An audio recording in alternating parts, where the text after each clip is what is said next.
Greetings. Good to see you. It's been a hot while. I think I tried to decide two things there. A hot minute, and it's been a while. It's been a hot while. So, Nintendo Direct. Some of the best news ever, apart from the Game Boy stuff, which is actually pretty cool as well, just because it'll be fun to have more online collections on the Switch. Yeah, Metroid Prime. One of, if not one of my favourite games of all time. Troll already? So currently I'm playing the game. Let's close that so we can start a new file or load into it fresh. There we go.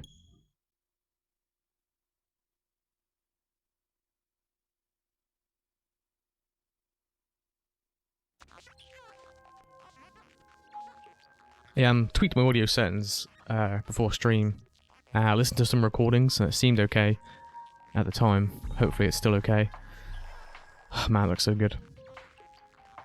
A lot of my first impressions may be missed because I wasn't going to wait to stream this. I played it off stream for a bit because I just love it so much. Metroid Prime is the best! Well, let me get up some pictures because, well, not pictures, but stuff to help me collect in the game. So yeah, Nintendo Direct shadow dropped Metroid for just, in the UK, £35, which I think some people might be upset about the price. Me personally, I think for a game that's so good, has been remastered, and it's Nintendo, all things considered, and in general the price of games should probably be a lot more expensive with inflation. I know they're starting to creep up, but they should have been creeping up for years now, so paying like $60 or whatever, £50 for a game, although ludicrous in some cases, it's probably still underpaying games. But either way, I thought 35 was a pretty decent price for one of my favourite games, remastered, so I was happy to chuck that down. And in that entire time I was giving a little speech, I didn't look up what I was looking for. Okay, I think I got it now. See, I'm going to go around in Metroid. I like to, especially on Prime, well, any Metroid really, I like to mark off the items on the map, just so that I can keep track of what I'm collecting. But we'll cross that bridge as it comes. Now let's just check out some of the game demo trailers. I forget what they call this sort of stuff, but I used to love this in a game. Because like sometimes you turn your game on and you wouldn't immediately start, you'd perhaps go get yourself a drink, maybe a sandwich, a cup of tea. So when you came back through, the game was playing like a little demo for you. I was just like, oh yeah, look what I can look out for. Look what secrets and surprises that have got to come, yet to come. This is actually how I first found out that Metroid was a robot or a girl. Oh hey Luna, how's it going? I was just recanting some of my Metroid Prime and more Metroid in general stories. I hope you don't mind my old man speeches. I was basically saying, because I don't know how long you've been dropped in for, I miss when games used to do these like kind of demo or trailers when the game was left idle, and this was actually my discovery on how Samus was a girl in the suit and not like a assumed a robot or man. Because in Super Metroid, which is my first experience of the game, thank you for the promotion, I shall ignore that.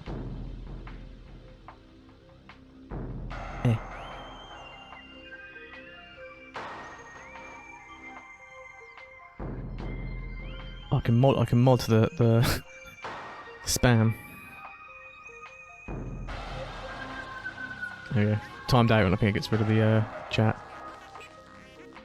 Ruined my story a little bit there. So hello again, Luna. Yeah, in Super Metroid, in this little sort of like demo trailer, it showed off some of the moves and stuff that Samus could do, which it didn't actually explain in the game, which is kind of cool. You have to like discover it yourself.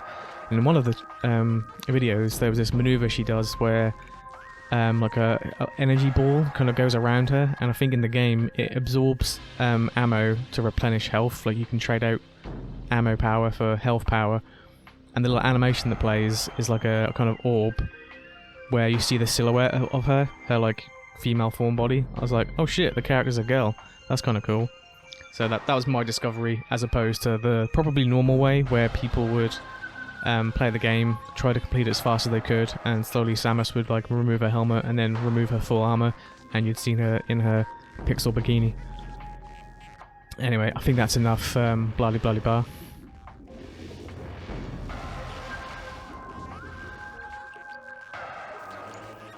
Yeah, I think I know what you're talking about. It is a comic. Let's see if I can find that panel actually, because I think that's kind of funny.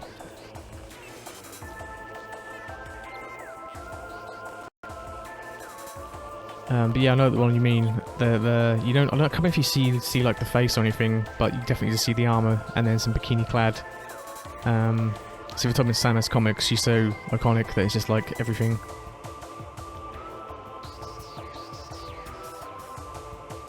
By type in male. If Samus was gay. Okay. Oh yeah, I think I found the one. That time when Samus's gender was still a secret to a licensed manga, went ahead and depicted Samus Aran as a cool male surrounded by women, except it backfired and instead Samus is now a lesbian icon. Yeah. I remember even back in the day, even in the manual, I think it said either he or like it was ambiguous. I don't think that was a mistake. I think that was like an intentional thing so that people read it and be like, blah blah blah, he, that's normal. All game characters are he's back in the day. And then yeah, you complete the game and find out that she's a chick.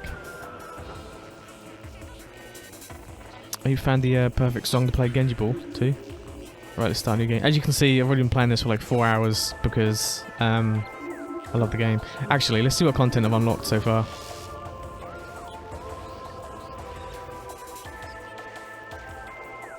Also, Luna, thank you as always for joining. I really appreciate it.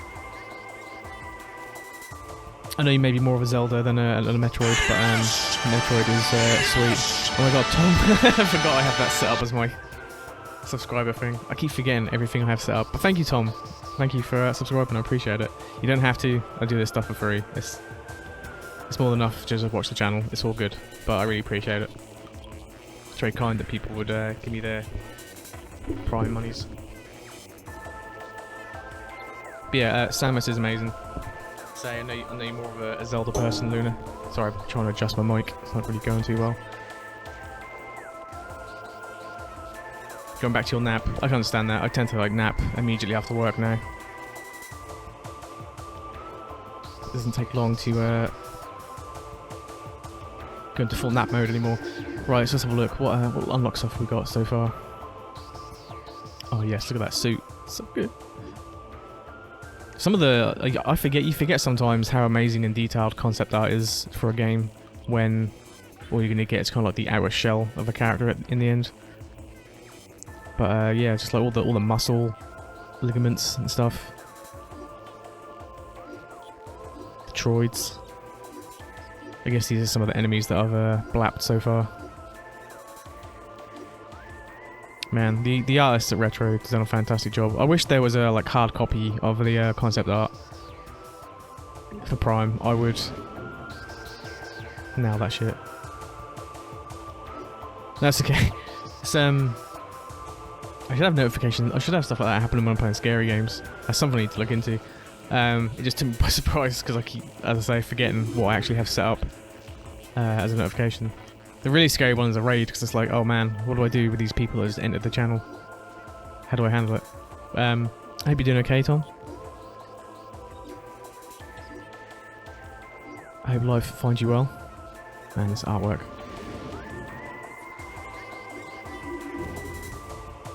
I hope that you are having an improved evening.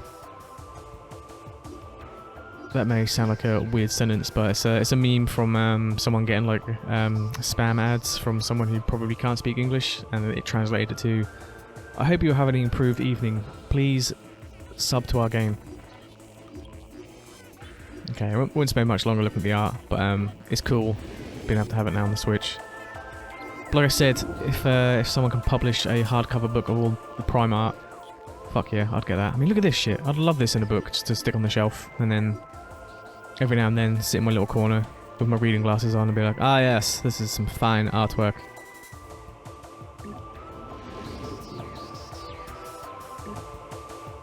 Oh shit, there's more galleries. The ship. Oh, this is actual models now. Hang on, that's not the... there we go. Oh, damn. I love this stuff. Oh, zoom. Oh, wow.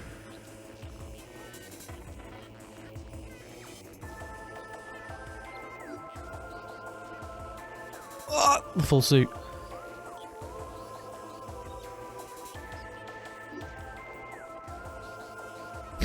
The ball. The infamous meme from the Super Metroid. How do you make Metroid crawl? Good shit. Oh, the turrets. What the fuck? Oh my god. When you point it at yourself, it goes off. Well, it doesn't go off the, I suppose the sensor, like, enemy detected. Because like, you can't see it goes green on that direction, but on this axis, pointing at the camera. What a delightful little detail. There's no need for that whatsoever, but I mean, that just goes to show the kind of detail Retro have put into Prime, not only in the original but the remake. It's just little details like that which have made this game amazing. I still will forever be blown away by the rain detail, how it hits your visor, which sounds like nothing these days, but considering the GTA remake had like absolutely atrocious rain, little things like this are really appreciated from a 21-year-old game. Good thanks, the Metroid cats in the corner. Oh, sorry, Ravi. Thanks.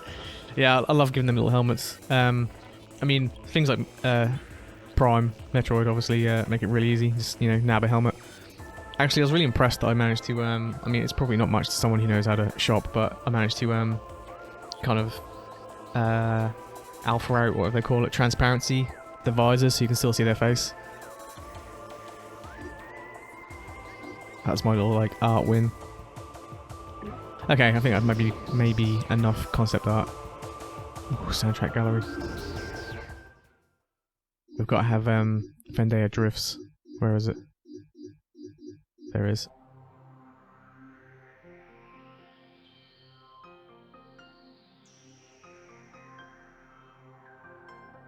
This is the music. This music takes me back, lads. Okay, enough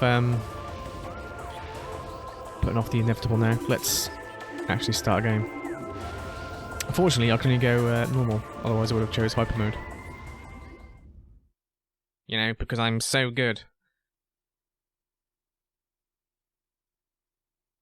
Oh shit, I hope my game settings carry over. Yeah, I'm sure they will, because it's the main menu, so I'm sure they copied. I'll soon find out when there's like narration over the intro video.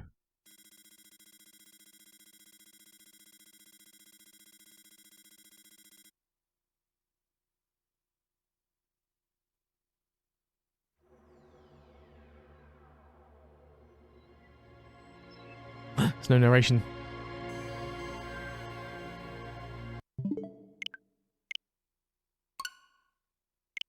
Slight delay.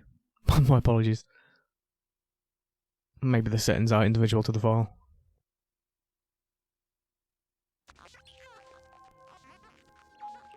Okay.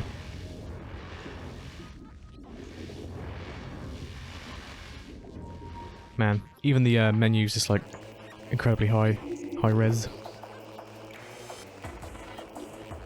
Let's have a look. Display. Ooh, HUD. I'm gonna put that down to 0 for now.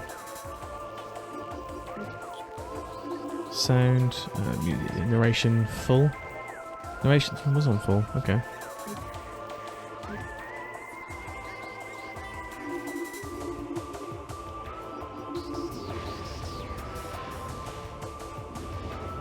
Okay, here we go. This is the real start. Not like those fake starts from earlier.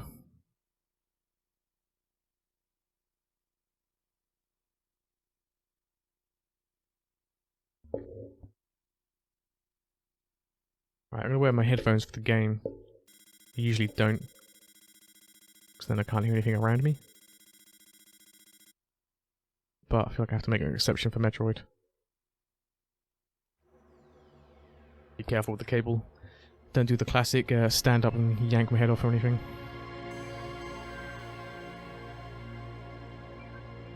The cosmos. There is. If I'd have waited like 2 seconds. Universe, the history of humanity is but a flash of light from a lone star. The life of a single person should be lost in space and time. But among the stars, there is one light that burns brighter than all others. The light of Samus Aran. Her battles extend beyond her life and etch themselves into history. Here, another chapter of that history will be written. It's not much already, but it looks so good. And this is still one of my favourite intro scenes for Samus. Just the fact that she's in 3D for the first time when it came out originally. The music, I just love it so much.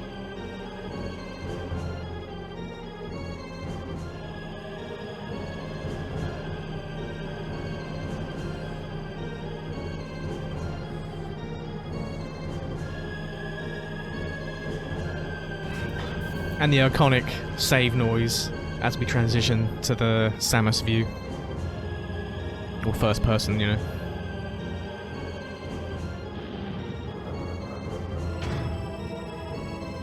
Samus so cool.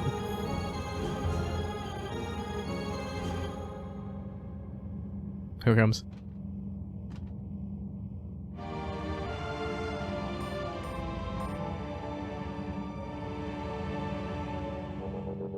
God, I love that every time. Okay, and for the first time, at least in a legally published game of Metroid, I think, we have dual-stick controls. Originally on the GameCube, it has very odd controls, which was very synonymous with Nintendo, if you think about the 64 controller. But now, the dual-stick does what pretty much every game does now, which is left and right is strafe, backwards and forwards is backwards and forwards. On the GameCube, they had that kind of control where it's like backwards and forwards is backwards and forwards, that was normal. But left and right moved the camera. So, yeah, it was just like you'd be moving like this. It was horrible, and I hated it. In fact, when they remade the trilogy, that was incredibly preferred because although a lot of people didn't like motion controls, I think it suited the game quite well. At least they fixed the directional movement.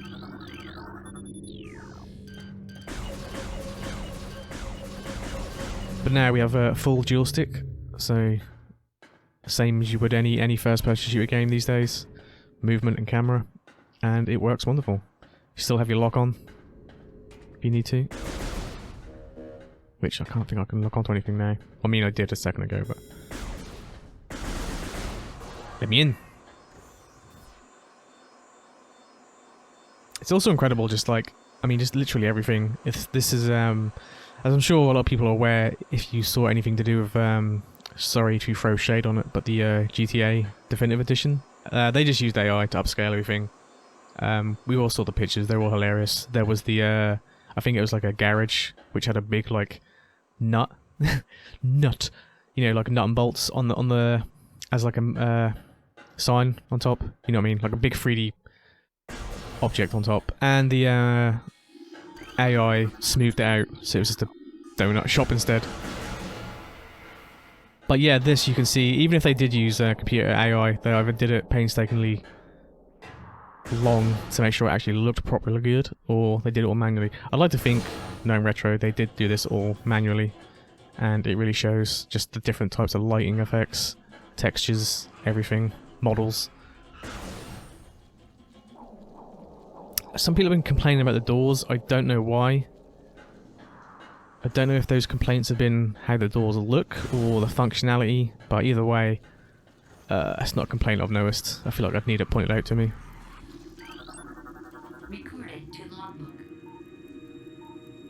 And then one of my favourite features of Metroid, we've got the scan visor, which you can use to either take in as much lore and story as you want, or you can ignore it all and just play the game. I'll probably do a mixture of both, because there's a lot to scan. Like, you can literally just scan everything, like, what's this? Oh, a platform, wonderful. What's this? A dead bug. Amazing. And then I don't know if there's any in the room, but you get red scans, which are generally like important ones. See the dead dude here. But I love all this stuff, like the fact that you get imagery on the side and information. Like, what do those charts mean? I wonder. Death caused by severing of the spinal cord. Oh, Jesus Christ. Yeah, it even shows us on the little diagram.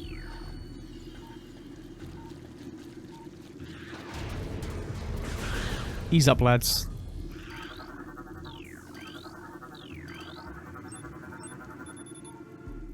Death caused by acidic burn to body. Damn. This one's still alive. Space pirate status. Weak life signs detected.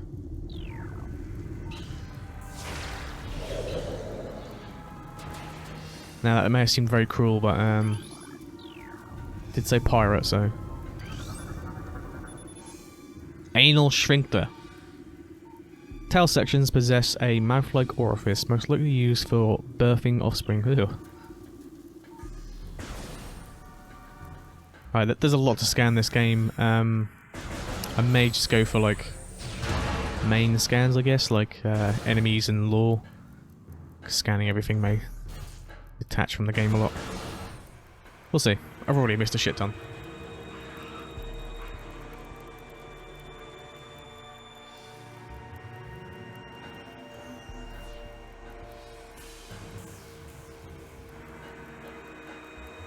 At some point I feel like I need to sit down and watch a comparison video. I've seen some comparisons, and they do generally show how much this game has changed from its original release. But at the same time, apart from obvious stuff like how smooth Samus looks now, it does have that effect where it feels like you're playing the same game from 20 years ago. You know, it's just smoothed over a little bit. Bit of the old Vaseline on the lens.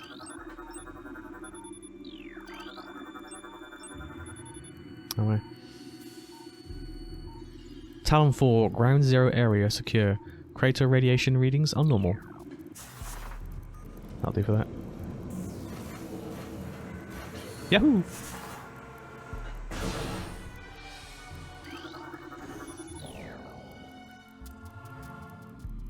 My lord.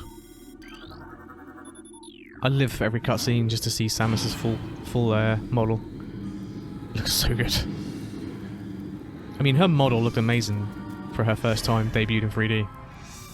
Like, that shit blew me away.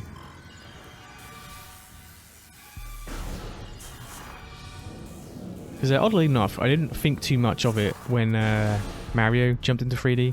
There's also a lot of games which didn't really hold up that well. I mean, when you think, you know, the classic rivalry of Sonic and Mario. To my knowledge, I might be upsetting Sonic fans here, but Sonic didn't translate to 3D as well at first as Mario did. Like, Mario 64 just kind of happened, really. And it worked, and we have a plethora of Mario 3D games as well as 2Ds. They seem to work both really well. But yeah, I'm remembering everyone was really worried about Metroid's jump to 3D because we didn't have a 64 game. The GameCube was the first iteration, and yeah, I think a lot of people were worried how it's gonna make that jump. We obviously had like much better hardware at this point. Ah, greetings.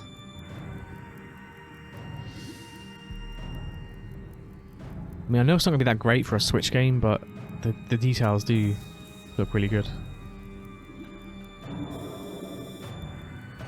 Oh, gather information on the area. There we go. Who's banging? Ah, I remember these dudes from Super Metroid. Specimen, solitary, holding 1, phase and level unknown, status, exotropic, life forms unstable. Use caution. In other words, stay away. See, I remember myself and a lot of other Metroid fans were panicking a lot. That and I think the build-up to Prime, I don't remember following it that heavily back in the day. I remember being at college. But I didn't, you know, have the information that you have these days about a game's development cycle. Yeah, a lot of people were worried. A lot of bad shit was happening in the development.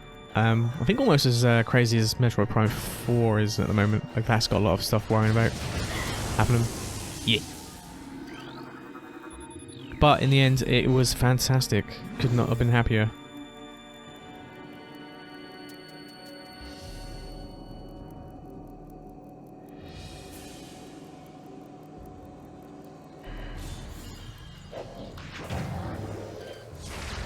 As incredible as the Metroid series is, and especially Super, which I think for a lot of people was the big leap in terms of, wow, this is one of the best, if not the best, game in the world.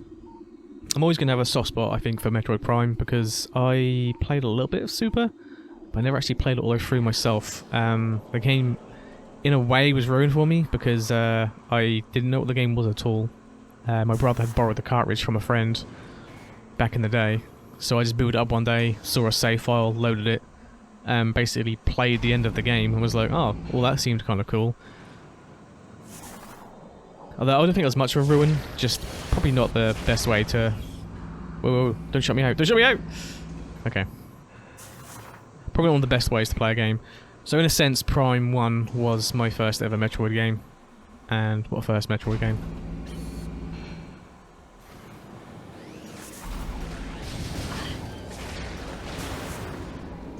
I need to figure out how to do the, there's a trick for doing fast missiles.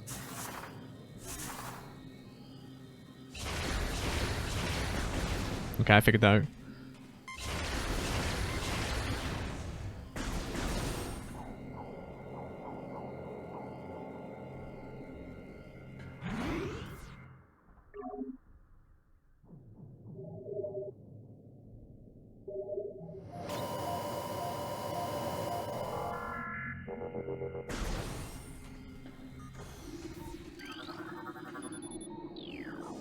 Okay, let's try and enjoy the game a little bit now. I think that'll be the extent of my Metroid ramblings.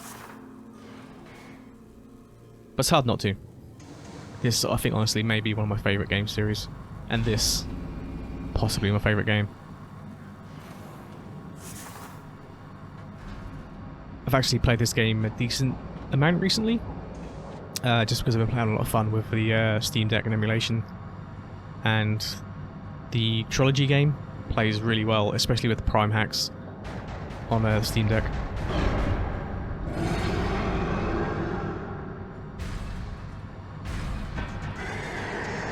Oh man, I just realised I wasted a boatload of missiles before the boss fight. Oops.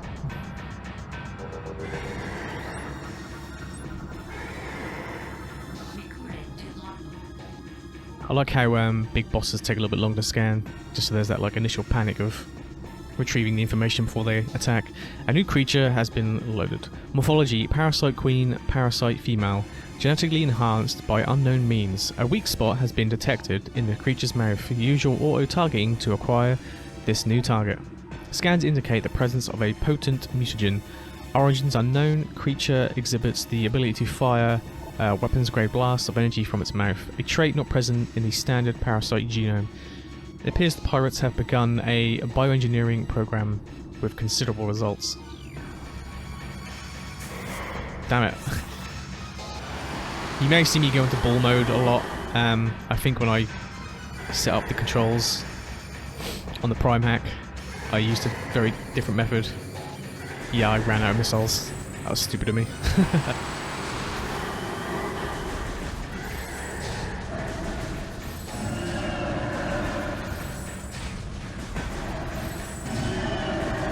It's okay. The charge attack does a pretty good amount of damage. There we go. Dead already. There was no need for missiles!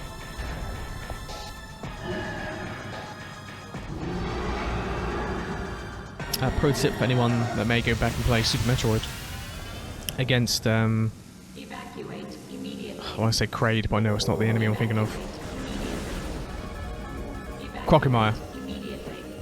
Missiles actually work worse off in the game. Just use a simple charge attack and you will get the results you need. Which is pushing that sucker into the lava.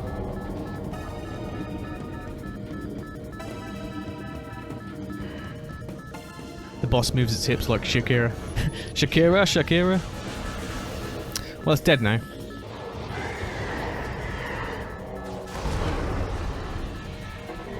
Nice one, lads. Wait a minute. This creature is deceased. Creature's incubation period was prematurely terminated. Its shell has not fully hardened. Oh dear. It doesn't like the outside world. I can feel that. Damn it, I've done the ball again.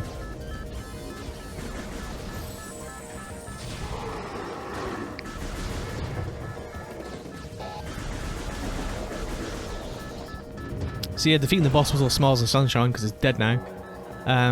But it fell into the reactor core, so that kind of screwed our plans for the day. Also, any game that has like a kind of escape or panic moment, these guys don't do damage. I love ripping this music and overlaying it. I've done it a few times in previous streams. Anytime there's a like panic runaway sequence, I load this up every single time, and it fits every single time. I love it. Yeah, those things don't really do much damage. They just kind of mess up your visor. What am I doing?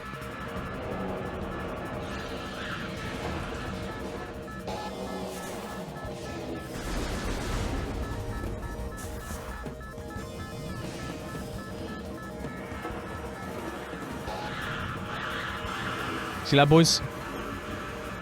Oh, never mind. Hi, boys.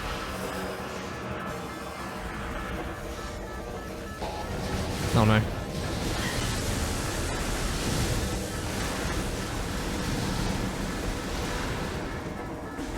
Oh, yeah. Give me a missile. No.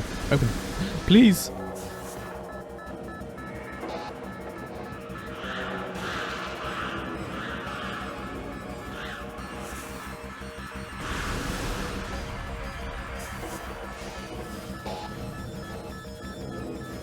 Oh man, the stress this music gives.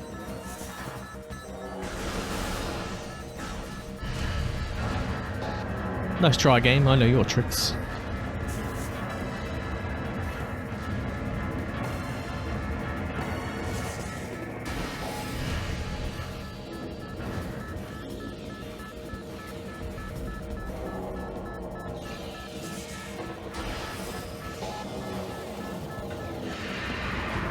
Wait a minute. I was in ball mode. My lord, every time I see Samus's model, I'm so happy. That's a beautiful suit of armor. That and Isaac Clarke's engineering armor, probably my two favorite suits. Oh. Oh yeah, lightning whip. Actually, I feel like that'd be a cool attack for Samus to have. Turn the grappler into just a whip.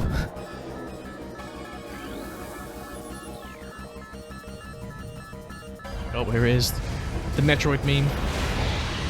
Samus stubs her toe and loses all abilities. Yeah, look at that. We haven't got massive shoulder pads no more. Tragic.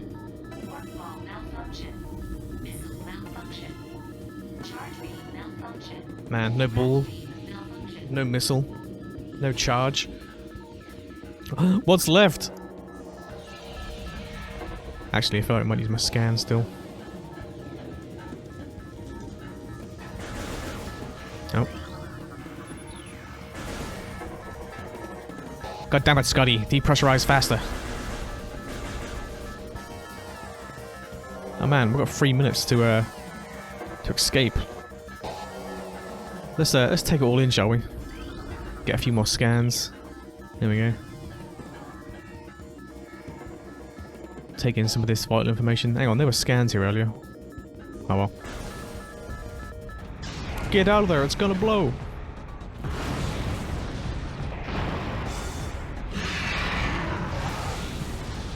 I kind of miss playing Counter-Strike, like 1.6, and just spamming the voice lines. Where's the bomb? Where's the bomb? Where's the bomb? Get out of there, it's gonna blow. Oh. Great death noise from Counter-Strike, one of my favourites. Shit, even the planet looks amazing. How are we getting a game that looks this good on the Switch? I mean, tragically, it'd probably look insane on the PS5 or Xbox, but... for Switch standards? Okay, no, this is where things will look just beautiful. You know how a game will intentionally create sort of like kind of opening scene or first kind of introductory scene beautiful to really like pull you into the world? Well, this is it. And it looked nice 20 years ago. Now, shit. I'm not saying it's shit, but my reaction is like, holy shit.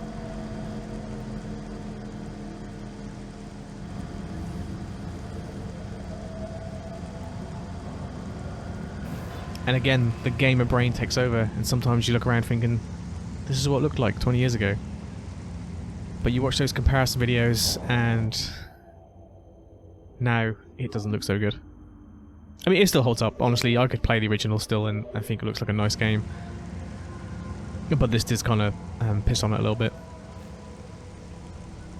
So yeah, these rain effects I was talking about. As you can see, the hand cannon picking up a nice little bit of water droplet action there when you look up. And this is probably not that sophisticated by today's standards, but I feel like a lot of games don't do little details like this, which is a shame considering what age we're living in. And but yeah, again, 20 years ago, and this isn't just the remake. This was happening in the original. And certain spots, this is how good it is. Certain spots, the rain stops. That just amazes me. The water on the gun stops running down.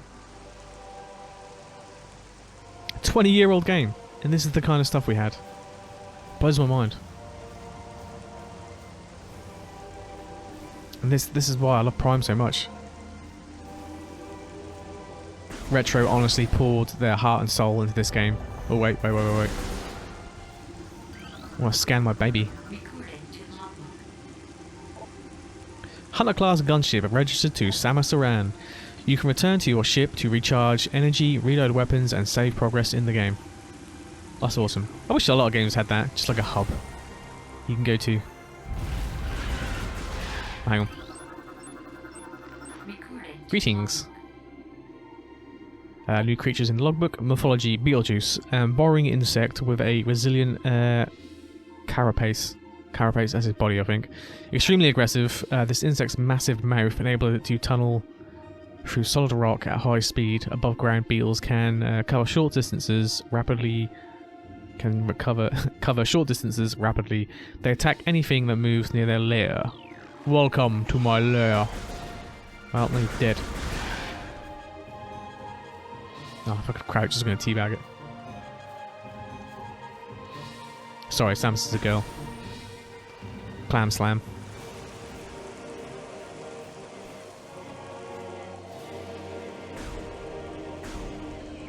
Oh shit. Almost didn't expect that.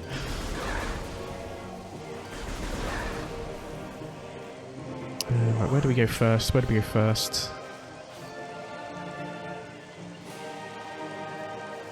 I think it is the half-pipe direction. I should know, I played this game like yesterday.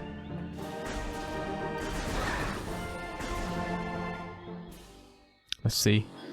Scans will tell us everything. Chozo Ruins? Yep. That is indeed where we want to head.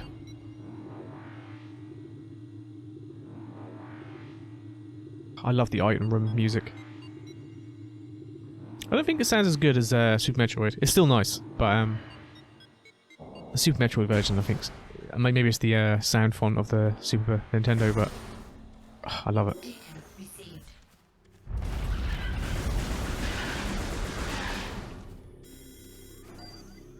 So yeah, also I think I briefly touched this with the controllers. Feels really nice, especially if you ever played this, or if your only experience of this was on the GameCube controller. But yeah, upgrading to dual stick controls like any modern game now. Oh man, it works so well. Although I must say, what works even better is mouse and keyboard mods with the Prime hacks. For a game that was again made 20 years ago for the GameCube, those hacks make it seem like it was made for PC.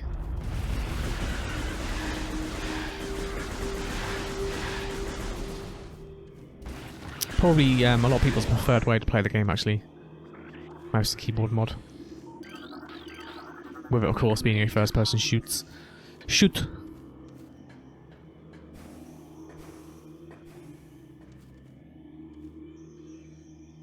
Just look at the world. I love it. I appreciate some people may not get the hype. Maybe they've never seen Metroid or played it before. So they just understand. Maybe you're thinking, I've seen better. Especially in this day and age. But for me, this is just... chef's kiss. I'm sorry, that's all I've been harping on about for the past like 40 minutes.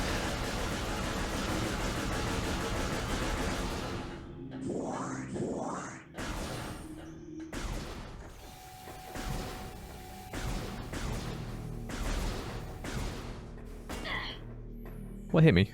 Oh, did one of you come back online? Cheeky. Here we go, we've got some Chozo lore.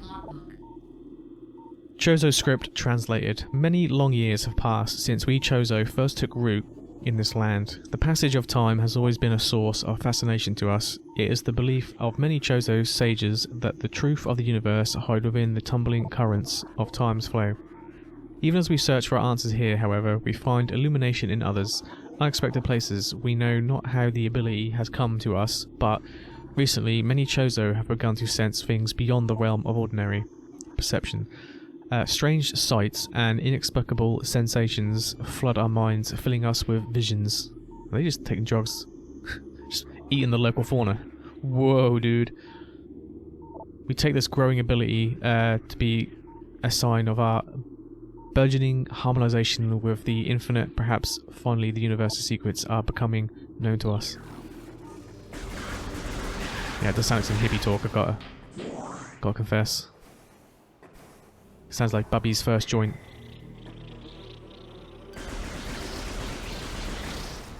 Also, it's all fun and games, but this has been a bit of controversy online. In the original, you can actually see a reflection of Samus in this. In fact, you scan it. Highly reflective surface. It's not looking that reflective to me.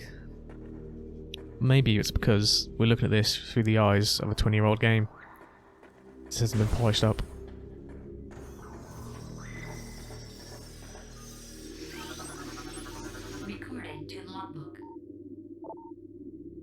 Morphology. Scarab exploding parasites that can embed their body in solid rock. Scarabs think nothing of sacrificing themselves for the safety of their swarm when a hostile life form is sighted. Hey, I'm not hostile.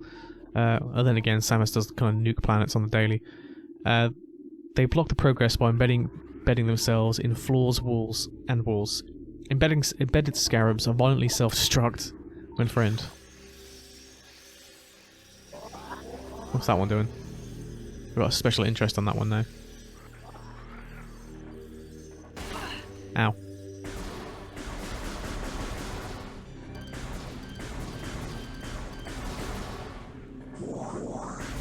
I mean, they give a ton of ammo, so that's nice.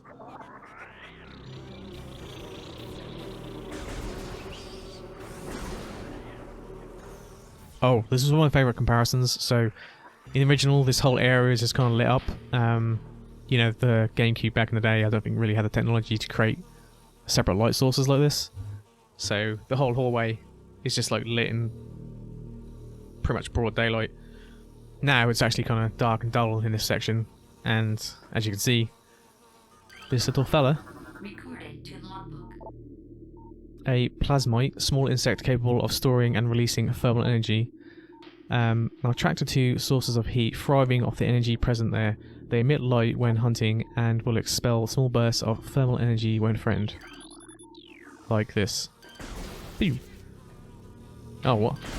There we go. So yeah, seeing this lighting, it's insane. They're all insane.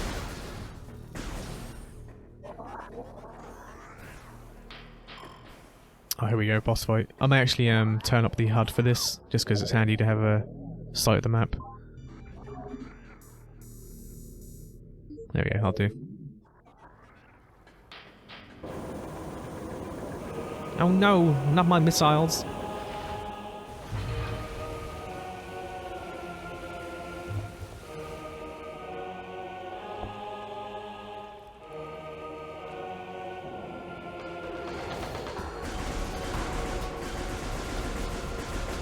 Ah, you swines. Oh. No, scan it.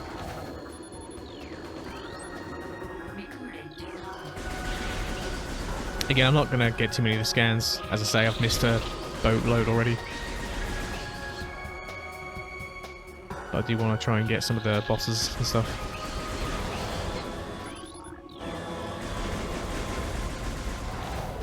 I think actually I can do a, like, double shoot. There's 2 shoot buttons. So I might be able to double up. Come on.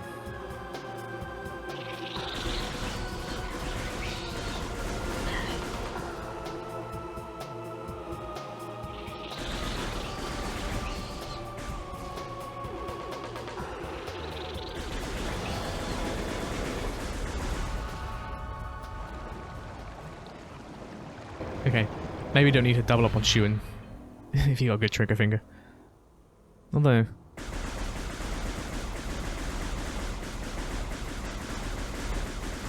yeah, you can. If you get the timing right, you can fire off some mad shots.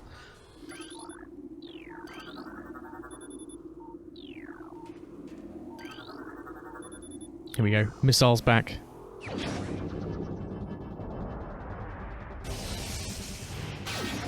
This may seem like an obvious statement for someone who's obviously very much loves and enjoys their Metroids. But I love the whole strategy of Metroid games. Just like you get to areas in the game that are blocked off to you, and you wonder, how the hell do I get there? And then you eventually get a power-up where you're like, oh, I can go back and get to that room, and then a little bit more of the game opens up to you each time. But yeah, I love that kind of progression. It's very satisfying.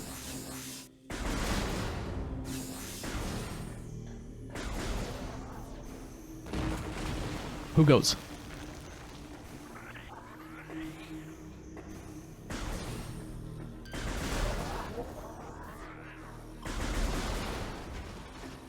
Sometimes feel bad for killing the life forms on this planet.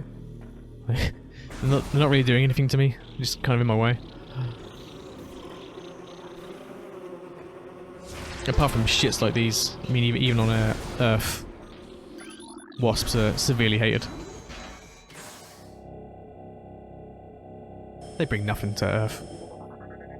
Fucking wasps. And maybe that's how the Chozo see, I don't think I've scanned them yet. I think they're called like war wasps. Let's have a look. Yeah, a war wasp. Airborne insect equipped with a venomous stinger capable of shearing steel. Shearing steel, fucking hell. No wonder they hurt you. The war wasp must die. There we go. Say bye-bye to your home, lads. Where are you?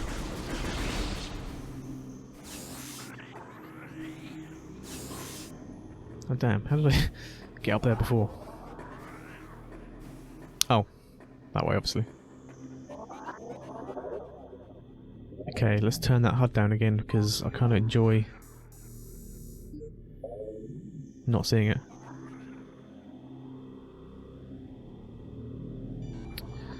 I wonder, should I turn off the helmet as well? How does that look?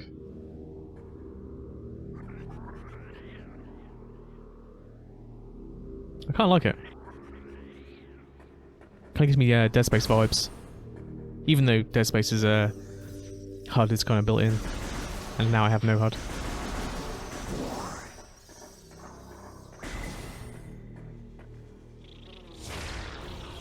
Eat it.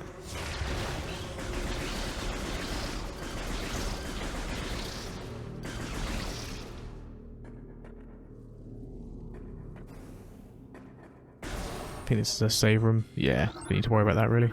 Although, get that scan in.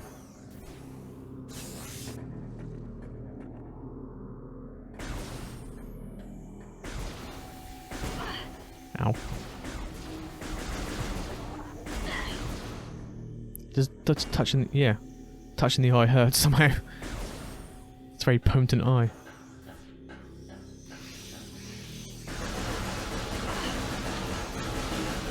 That'll do.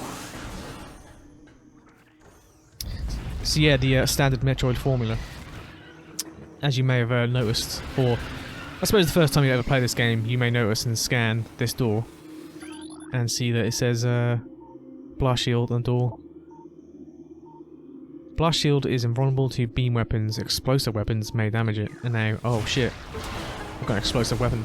I mean, the game kind of taught you that with the first door after the missile. And I gotta say, I'm a sucker for that type of game design where, although it may seem very hand-holdy, it doesn't sort of like bring up text and it's like, oh, now you can do this. Try shooting this. It just kind of puts it in front of you, so instinctively you're like, oh, I think I opened this door with my newfound weapon. Ooh. And just like that, another weapon to our arsenal. And funnily enough, the first power-up you get in Super Metroid, the good old infamous how you make Metroid crawl. I love that meme.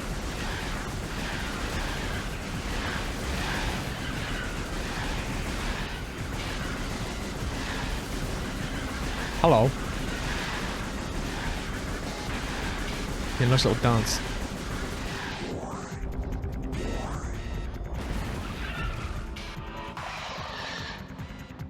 Tom, if you thought the other boss moved like Shakira, wait until you check out this lad. This absolute mad lad. Alright, we'll calm down. Plated beetle, well-armoured, burrowing insect, vulnerable only in the rear abdomen. Did wonder if it was a big red ass, like a baboon. Creatures of thick cranial plating can repel frontal attacks. Oh no. This gives the advantage in combat, allowing it to make ramming attacks, only surfacing when it detects vibrations above.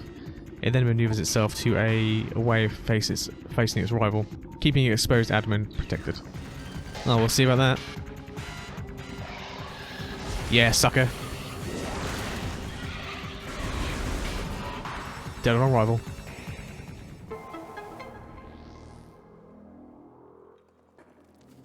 I want to check actually. Jumping with the morph ball was added. You couldn't do it in the original game. It was added in the trilogy, brought over from Metroid Prime 3, I believe. That's in this game, but I'm curious as to what moment you actually get the ability to jump, because I don't think it's immediate. No. Maybe it's when you get bombs. I'll check that. Wait. Yeah.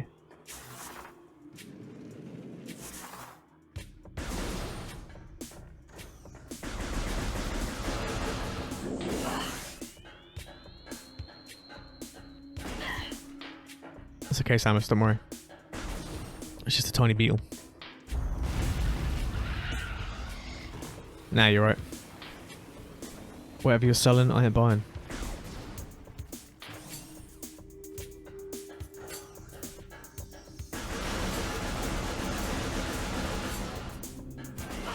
So it may not be that obvious from when I was in the room earlier. Because I didn't really look around because I know what I'm doing. But for first time playthrough, you may have noticed in the room just after you get a super missile. After the super missile, you pick up the health, first health.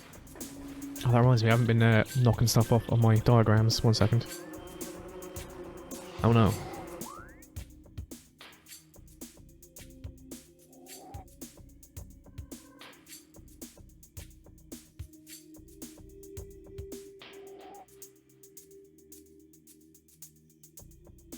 Okay, edit with paint. Colour stuff in red. Nice big line throughs, I think.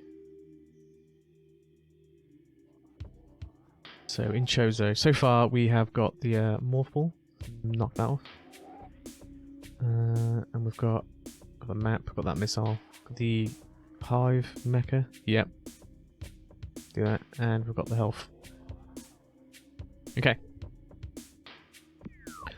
Okay, sorry about that. So as I was saying, so a normal person playing this for the first time may have noticed in the room where you have the health, there was a hole. How do you get through the hole? And wait. And of course now we've got the morph ball, so we can use that to progress.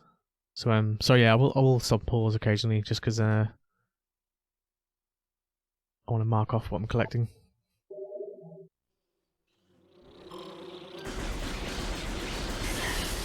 Ah, Stinky War.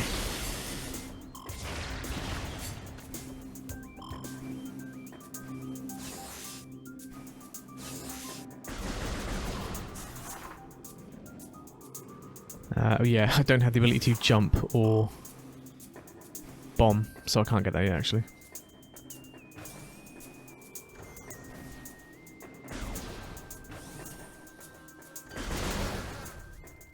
I mentioned earlier that I felt bad for shooting these things. Yeah, here I am, once again. Blasting them out of my airspace.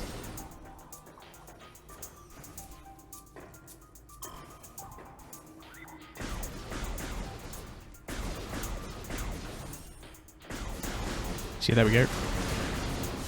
Maybe it was obvious to anyone watching. But I think a lot of people, as do myself these days, I tend to put videos on in the background. So you might not 100% take everything in. I wish I could jump then.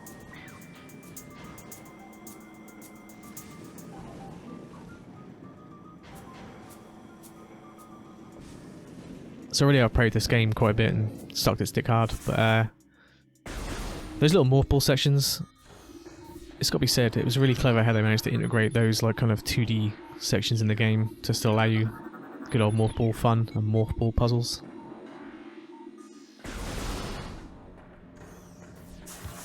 Get on there, yes.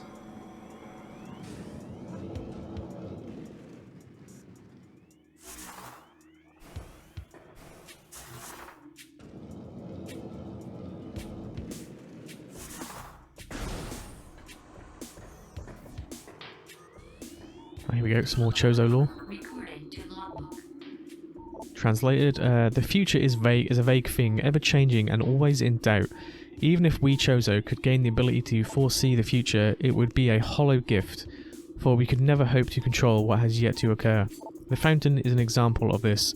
The day may come when the water dries up, and there is nothing we could do to stop such a tragedy, but we don't know this. Unlike the uncertain flow of water, the power of our will is strong and enduring. The will of the Chozo will never be dry, never run dry. Okay, so can't attain this missile yet, unfortunately.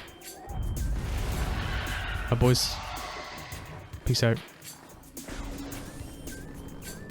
Oh yeah, E-Tank.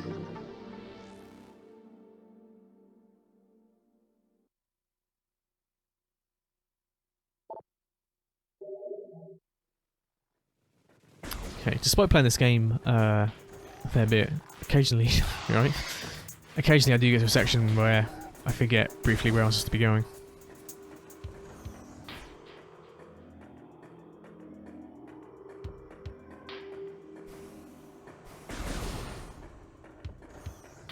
I think I need to go get morph ball bombs. That makes the most sense.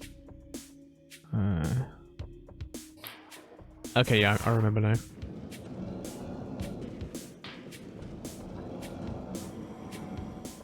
Also, I feel like it's worth saying, the controls of this may have sucked originally, but now way better.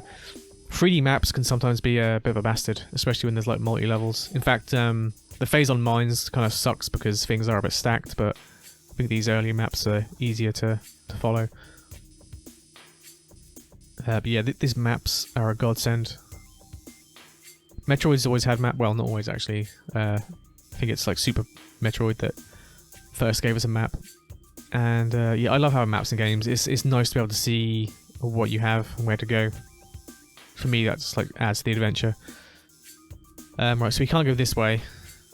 So I think we now have to go back this way.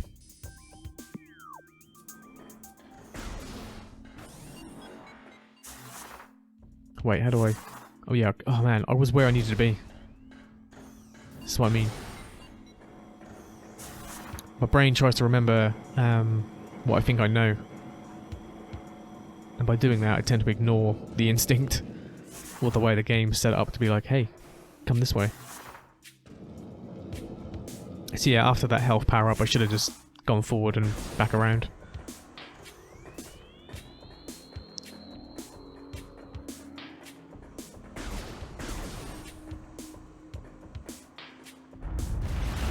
Ah, I see you're back.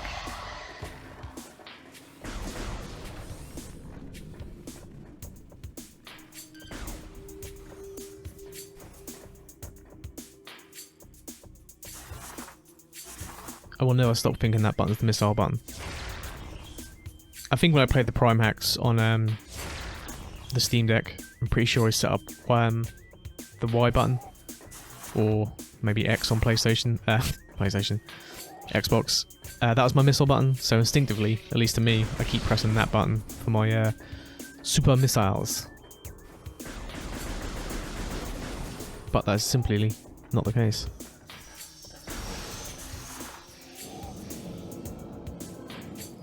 Even then, that like one stray shot I fired was me thinking to go into the morph ball. You know what, I'll say it. That's probably the one negative I'll give this game at the moment. Oh no, shit talking. I wish, as much as it has a boatload of controls to mix both the classic game, the trilogy game. Let's go this way. I wish there was an option to basically just program any button combination you want.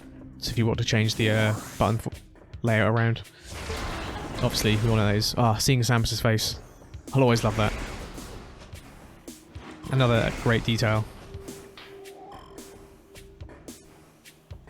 Yeah, let's go this way. Uh-oh. Oh no.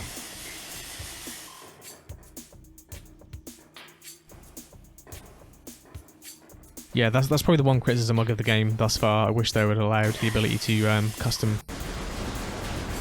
customize button layouts. And in this day and age, why not, eh?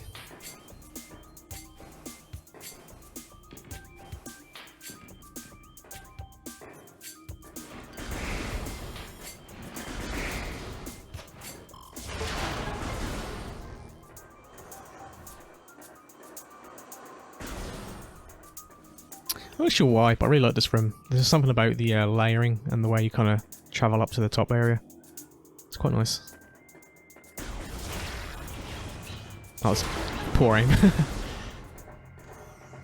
Oh, you wouldn't get that with mouse and keyboard.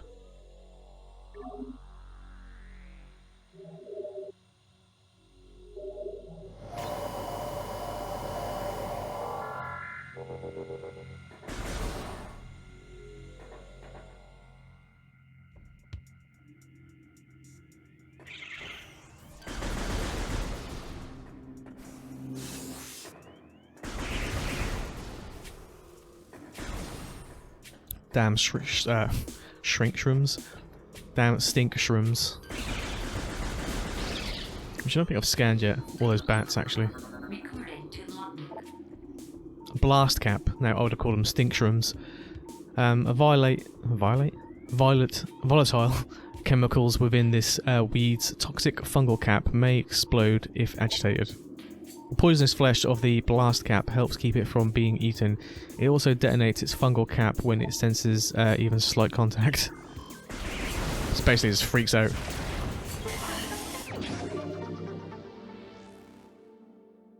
Okay, where are we now? We're down in this section. Pretty sure... I best double check the room name. Water Hall Access.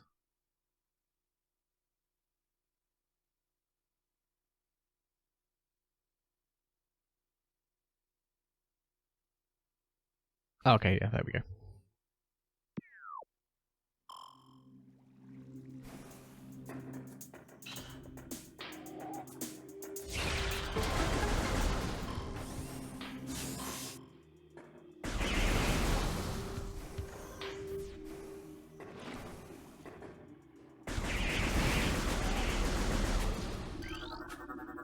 So in here we've got a bit of a scan puzzle. I think it's the first time we come across this. Come on. Okay, it's gonna do it that way.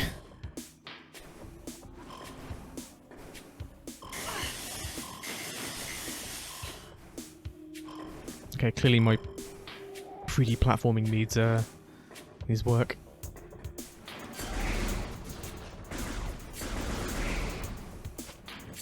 Oh no.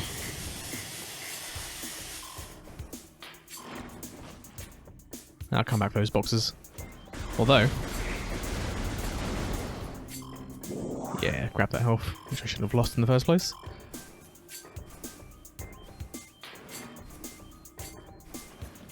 If I had the HUD on, you'd probably see the suit warning me not to go in the stink water. Oh, hang on. Shit. Can I get the one down here? Yes, I can.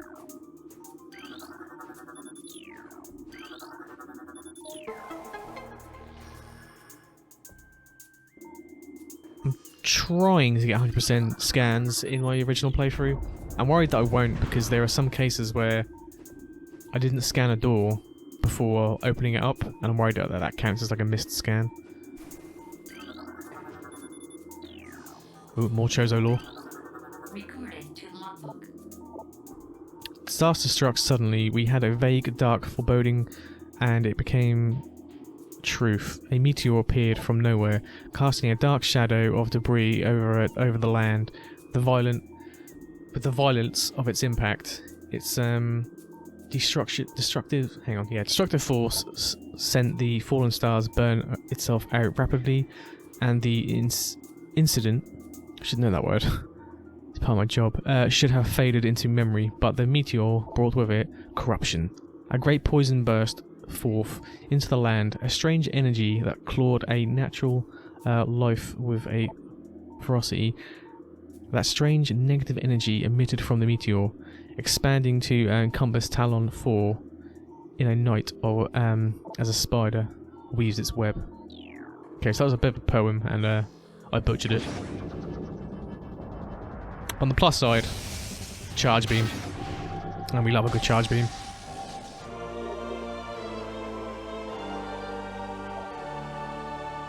I think I need to put the item get jingle as my notification tone again, because that is just heavenly. Maybe not notification tone, because it's kind of long. I feel like notification tone should be like a second long, otherwise hearing it over and over again does get annoying. Run!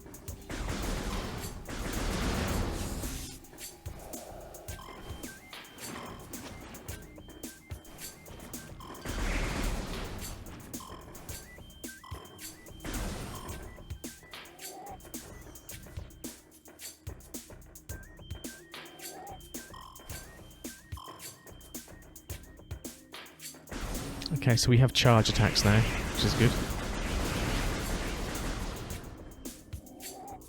Should I have bombs yet? I feel like I should. Yeah, I think bombs are if I progress upwards. Hang on, let's use the actual charge. Here we go. Yeah. I see you.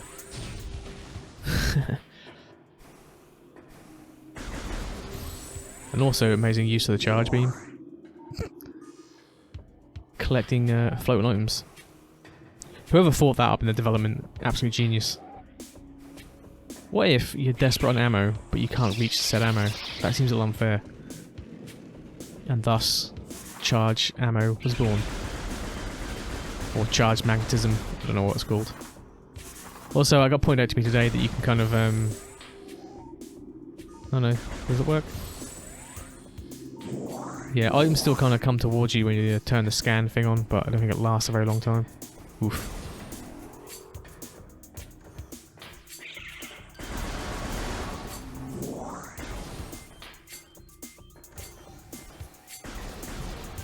Have at you, Snake. Have at you. Not saying that correctly at all, I don't.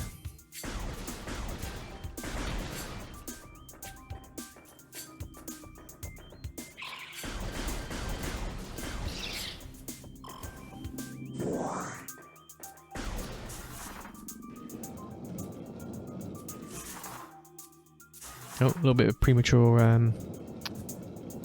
morph ball deployment there.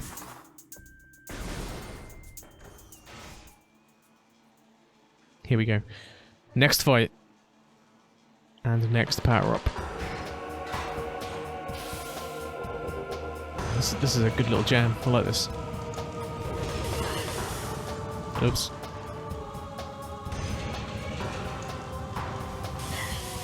Damn it. I suppose I should just be going orb for that.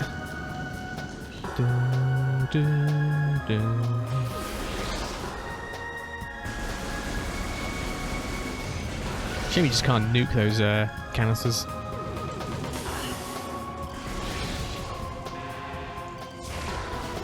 Oh shit.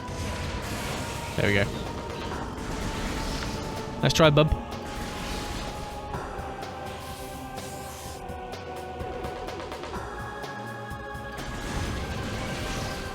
Ooh. No, please.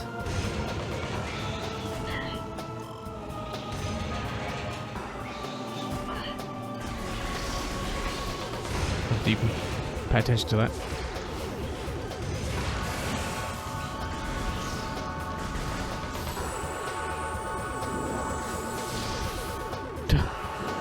Oh shit, right in front of the nozzle.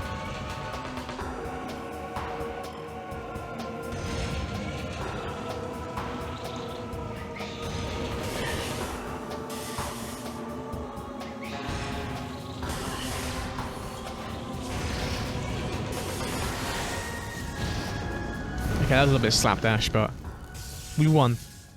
So that's the main takeaway from that.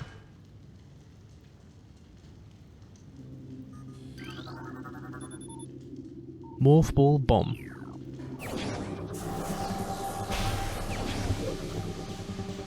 Okay, so is this the point that we can start jumping? Let's find out.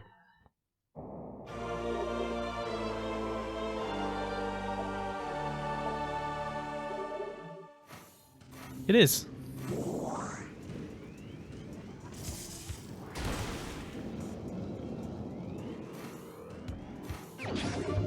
Look at that. Another power up along the way.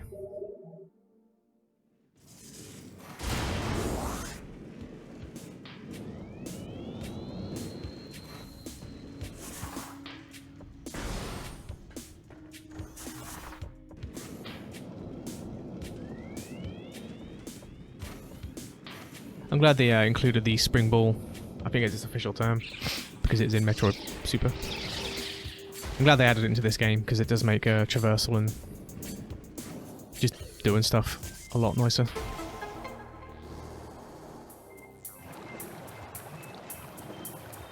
Yeah, bye-bye Stinkwater.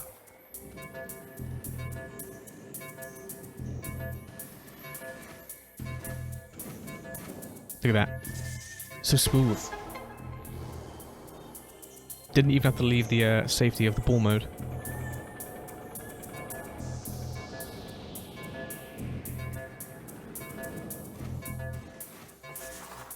Okay, maybe we will.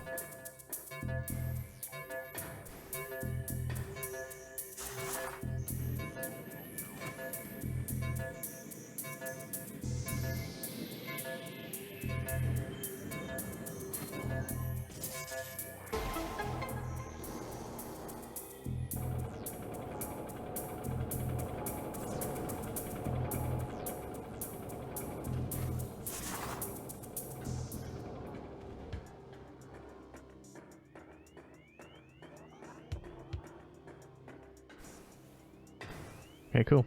I don't think there's much else to get in this room, to my knowledge. There may be. But we can always come back.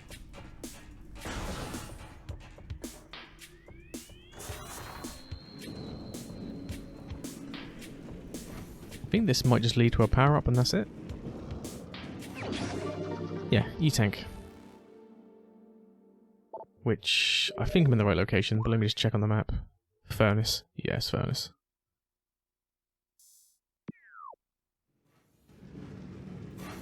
Okay, so now once again, unless you played the game and know where you're going, we have to think to ourselves, we've now got bombs. What do we do with bombs? Where can we go?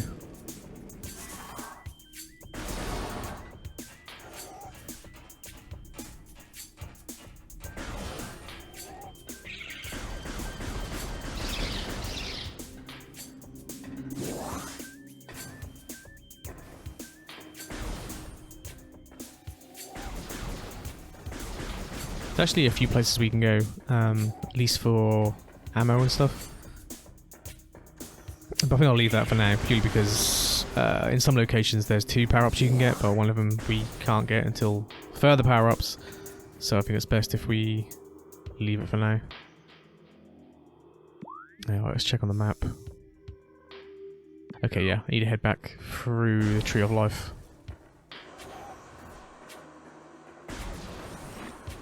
I've no idea if it's actually called that.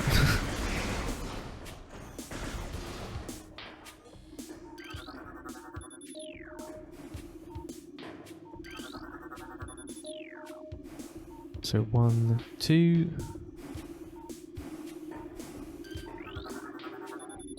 3... I'll leave that one actually.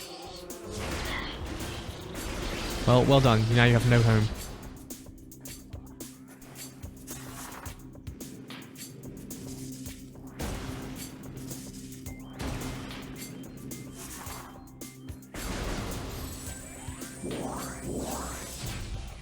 Thank you.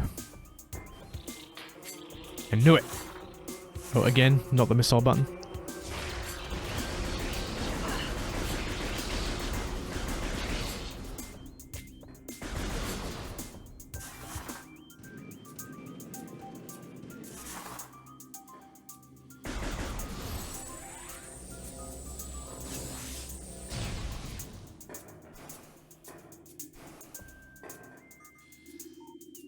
Hang on, where's that scan? I don't want to miss it.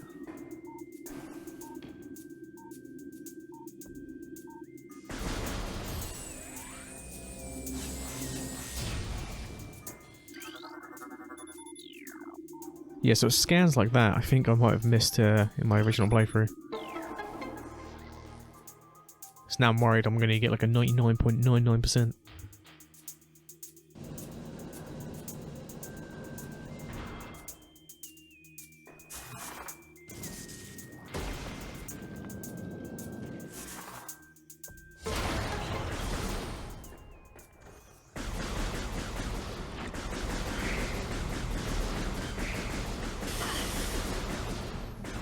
Damn red grass.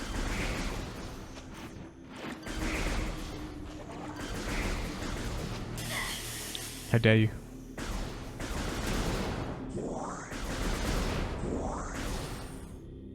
Ah, here we go. Flangy.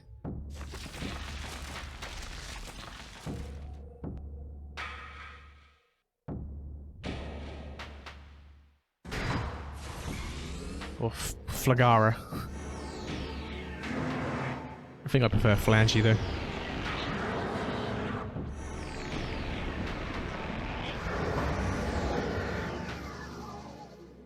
Right, let's get that scan in before he starts abusing us too much. Also, this is another brilliant comparison. The amount of detail in this new character model as opposed to the original.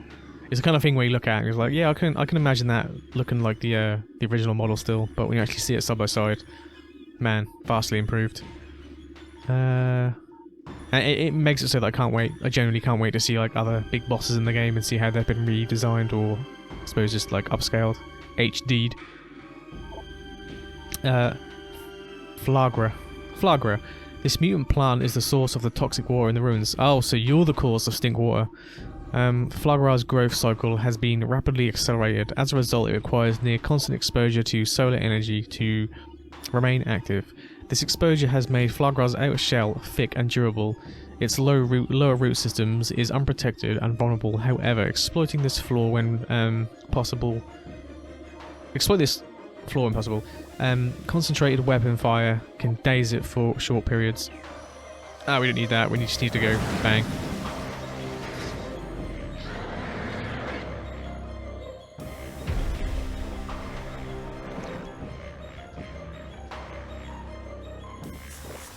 I got this motherfucker now.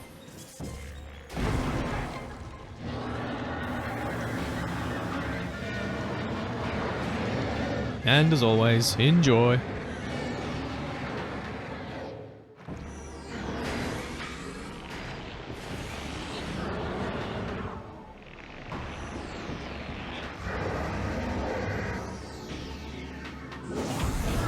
Yep. Oops. See you in hell, Liquid. To eagerly waiting to bomb it out of existence again.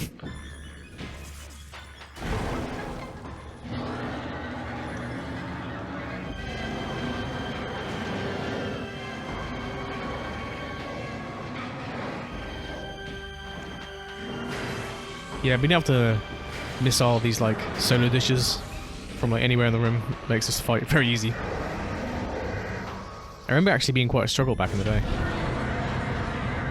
Alright.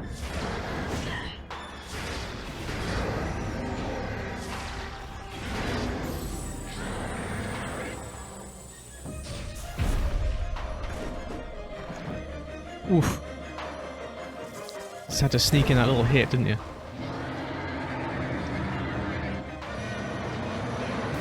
This is a mutated Cypher. Pokemon and Metroid are in the same universe.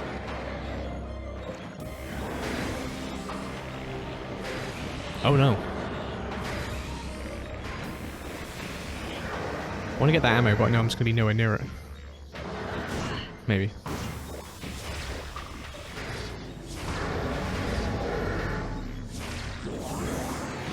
Right, where's the actual tunnel? It's close. It's important I get close to that. Cheats! He's cheating!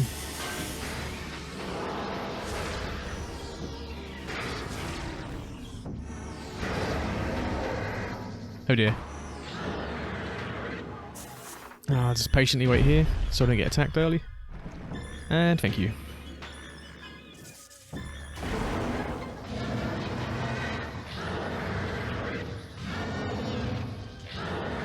As easy as that probably looked, still enjoyable boss fight. I do like that. Fun little use of mechanics. And now we have fresh water. Which, funnily enough, this might sound like a really brain-dead opinion, or, well, just me. I didn't realise that defeating this boss cleared the water. I think, like, when you first play the game and you touch the stink water, you take damage, just like, okay, avoid water.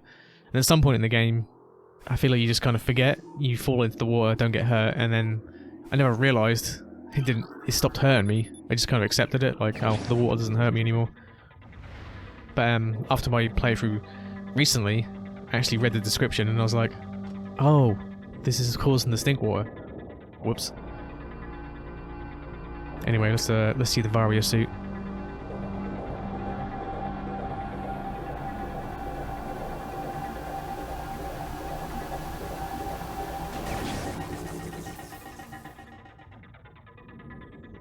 Iconic.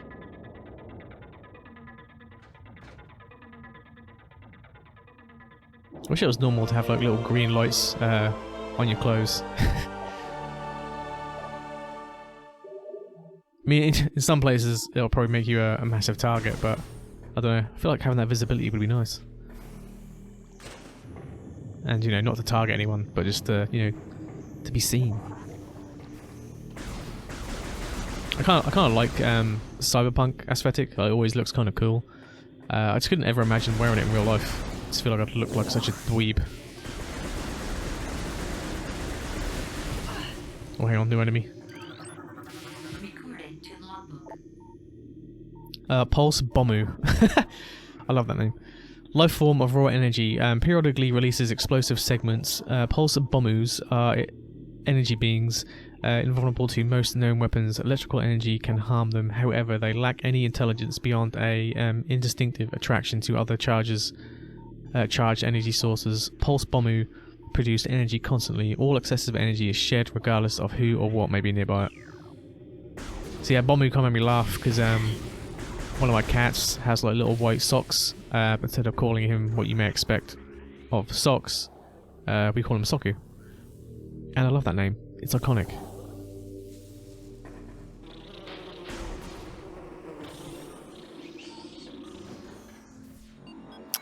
So there are probably some things that we can collect.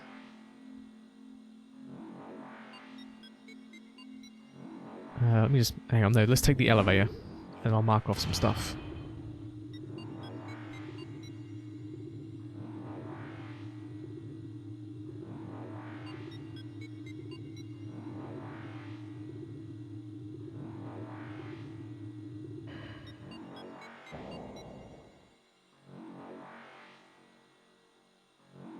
Okay, next area. Good old... wait, what's it called? Magmore. Magmore, of course. Right, I don't want to hurt Samus's precious ankles, so she can have a nice, cozy way down. There we go.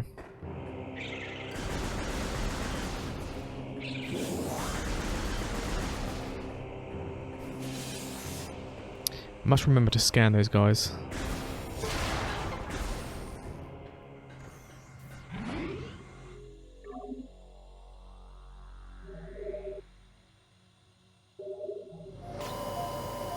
As much as I love the suits in this game, it's almost a shame when you get the gravity suit and the phase-on suit. They look cool, don't get me wrong, but I just love this look of Samus. I know it'd be pointless to be able to like change suits because I guess it takes away from like, you know, you have this different colour suit with an ability. Shriek bats. Territorial ceiling dweller, but body temperature peaks at 121 degrees centigrade. Shriek bats have a high internal temperature, making them easy to spot with thermal imagery. I'm going to have to try that out. They roost on cave ceilings while hunting for small prey. Fiercely territorial, they will dive bomb anything that threatens nearby. A lot of the enemies in this game seem to just kind of suicide bomb you. There we go. Another little fella. Recorded to logbook.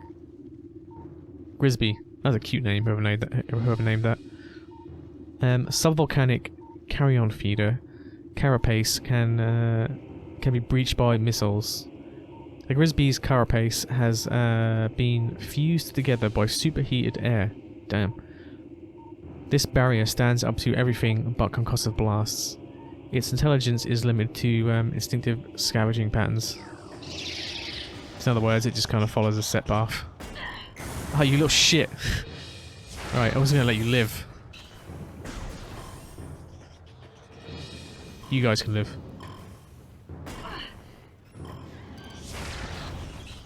One of you can live. Oh shit, COVID.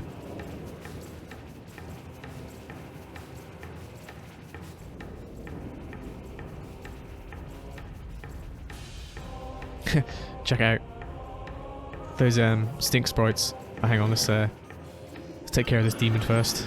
Recorded to logbook. Magmore. Oh wait, so your name is the cave name? That's pretty cool. Magmore, fire-breathing serpent that dwells in lava. Magmores prefer extremely... I mean... You're telling me they prefer extreme heat, hanging out in magma. And are susceptible to frigate attack forms. Sightless, they navigate the lava currents using their sonar receptors. Wow. They have a keen sense of smell, enabling them to pinpoint targets with startling accuracy. I feel like you'd need to, because how the fuck do you smell in lava?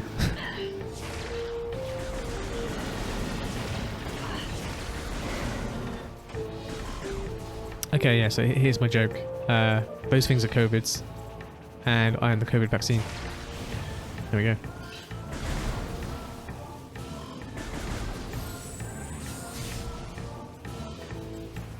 Gonna avoid killing any more of these because the stink clouds are annoying.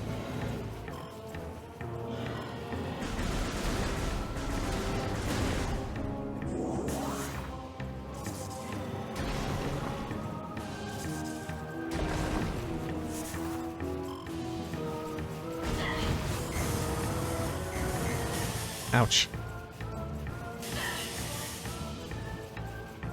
Okay, there's a lot of damage I could have avoided there.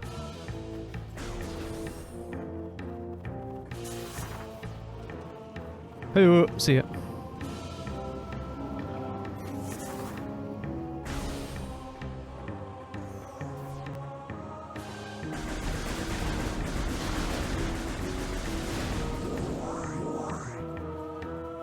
There's a power-up I can get over there. I'm gonna ignore it for now because I think there's again another power-up which I can't get, so I'll get them together at the same time. Oh shit.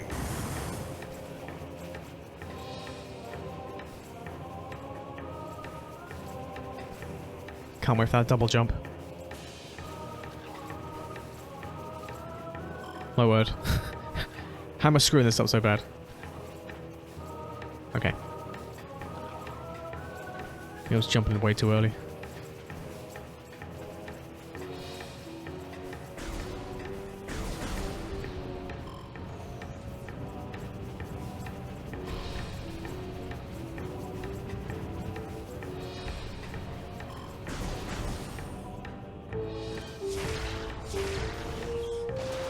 Nice.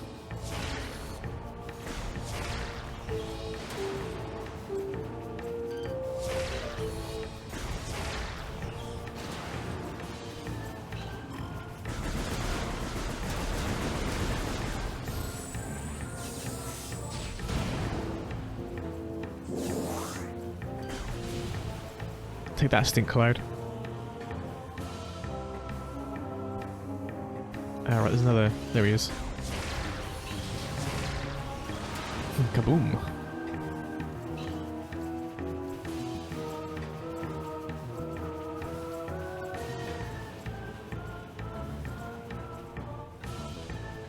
Okay, a short little trip through Magmoor, but it does lead on to probably my favourite map in the game.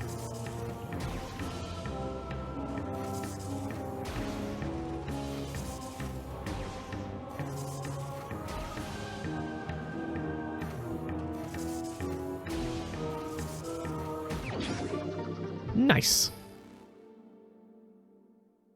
Right, where is this power up? There we go. Ooh, no. That is not the right item for crossing out items. There we go.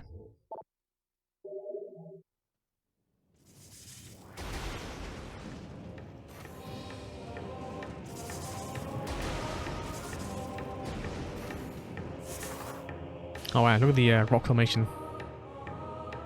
That's nice. I know this is like a something that occurs in real life, but it's still cool.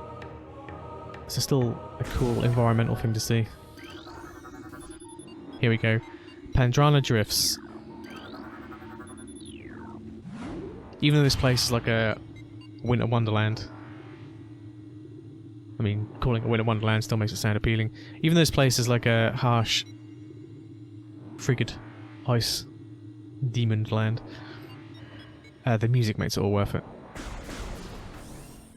I love them. Hang on. Let's take it in.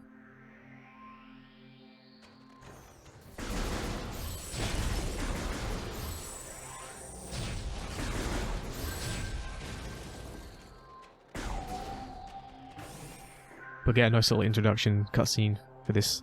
There we go.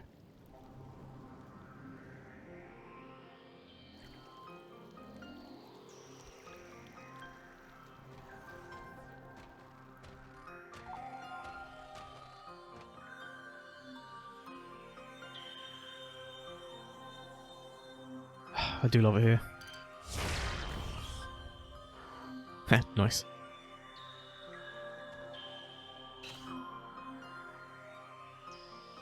So, as well as having amazing music, Pendrana is another example of the detail that's put into this game. Because the snow, I'm pretty sure, isn't just a effect put over the player's screen. It does have actual intelligence, I'd say, to it. Quinn, if you come to check out the most boring game in the world. I was just awing over my favourite location in the game, which is Pendrana Drifts, mainly because the music is just so wonderful. And like any rendition I've ever heard of this is just so cool, especially when the beat drops. But yeah, I was also talking about how for originally, because this isn't something new, but for a game that's 20 years old, the snow effect is brilliant, especially when compared to like, you know, GTA Definitive Edition. So you actually see the snow kind of interact with your movement.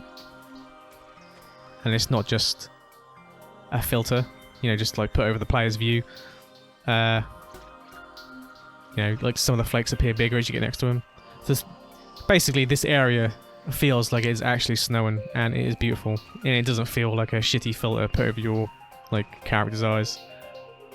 Team E thought this was boring, but I don't know, adult me. I mean, honestly, I think you'd enjoy it more.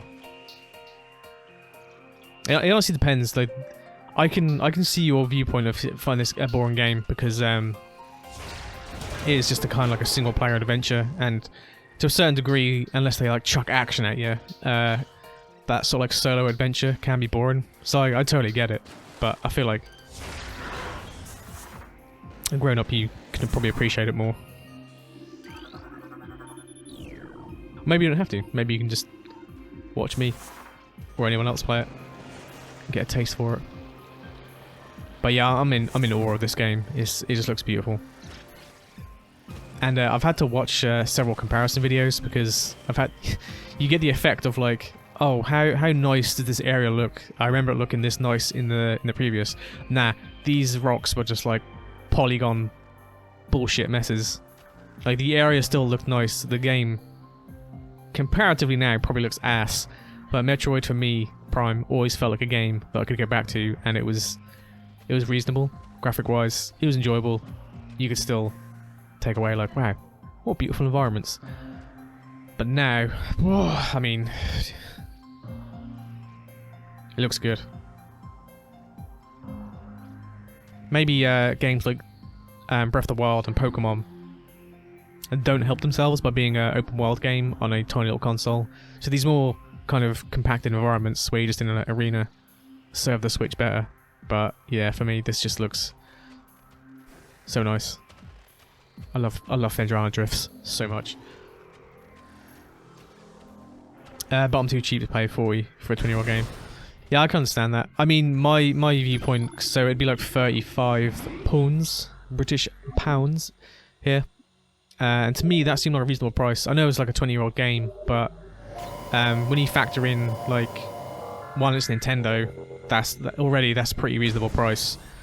Two, it's not a shoddy remaster. Like, a lot of work has gone into this to make it kind of worthwhile. And three, I think games probably should be way more expensive than they are now. And they slowly are creeping up. Like, I think the standard in American monies is like $60, and it's creeping up to $70 and probably even more. That's probably still cheap, although I still hate the idea of paying like $70 or UK equivalent for a game. That still kind of puts me off. So yeah, I totally understand it. I mean, something I've always said is nothing is ever expensive if you want it bad enough. So a game you really want, you wouldn't give a shit, you just pay like the 60 quid on it. But a game that maybe you want to try, aren't too sure about, that costs 60, you know, you're probably going to be like, I'll wait for that when it comes out on sale. So, you know, it really does come down to how much do I really want to play this game. Because in some cases, money is no option. Die, scum!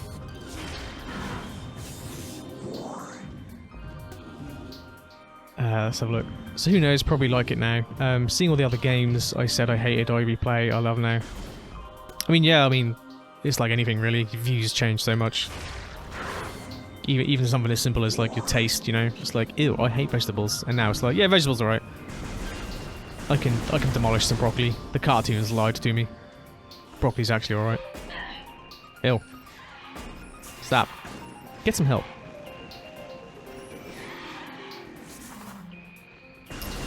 Kind of distracted myself. I don't know if I'm going the right way. Yeah, I think I'm going the right way.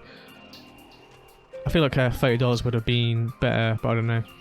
Yeah, I mean, I feel like 30 probably would have been a normal price, but you always gotta chuck on that Nintendo price tag. The Nintendo tax. Looking at everyone else having to pay more than 70. Not too bad. But yeah, exactly, that's what I mean. 70 is like the new 60 or 50. Oops.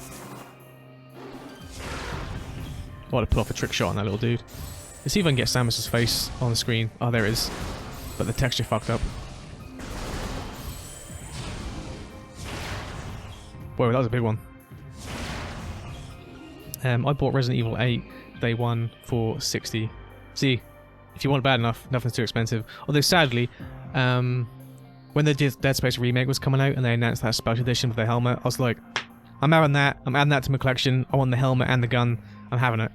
But I kind of got screwed for you know, location, because the site that was selling it, I can't remember how much it was. It was over $100 and something. I was like, I'm a big enough fan that I want it. Money's no cost. Who gives a shit? But once I was going through the payment and they chucked on tax and then shipping, I was like, holy shit, that's almost double the price. I don't think I want it that bad anymore. See you later. Samus. So yeah, me being the huge Dead Space fan I really wanted that special edition with the helmet, but wasn't gonna happen. No chance. Sometimes you just have to turn around and say, you know what, I don't want that special edition anymore, it's fine. Because I was looking at the Breath of the Wild special edition, I was like, you know, I do like special editions, especially if it's a game I adore. But what was it, like, so you get the standard game, you get a steel bookcase. I was like, okay, I don't really get the appeal of steel bookcases. That to me just seems like more clutter. You get some set of pins, an art book. Stop it. It didn't seem worth it for a special edition. So, yeah, I just don't know if I can be asked. It just seems like more hassle and more clutter. I think I kind of just want the digital game. And then I could just play it whenever I want. I don't have to worry about switching games over. What upsets me more is that the games for Nintendo never go on sale. Exactly, and that's what affected me off with Breath of the Wild. I already own that on the Wii U, so I didn't really want to pay full price for it again. In the store, it was still like 60 quid, and I was like, up yours. But if I just bought a second-hand cartridge, it was way cheaper, so I was like, well, I'm going to have to do that. Now, I have to... it sounds lazy as fuck, but it's kind of annoying how I have to change out cartridges sometimes. I just want to be able to, like, load it. Be right back. Okay, see you shortly. Hang on. I might miss some of that. No, I didn't. So many creatures suffer beneath the blight upon the land, and we Chozo are no exception. But for all our pain, we can at least believe in the promise of the future. We have come to believe that a time may never come when we can once again open the door and banish the darkness we have contained. Even so, our vigilance will forever remain. What we believe that on some far-off day, a saviour will come and continue what we have begun. For that saviour, we will leave our ancient weapons and armour. Nice. The soul who can gather them will be trusted one. The only one that can revert the evil that grows here. Haha, that's me. Bouncy.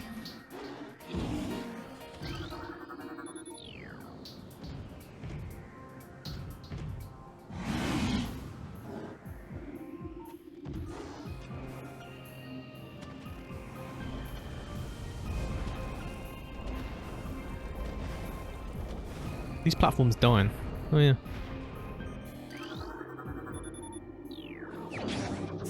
Boost ball. I want to boost, brutally boost. I got the boost ball, boost.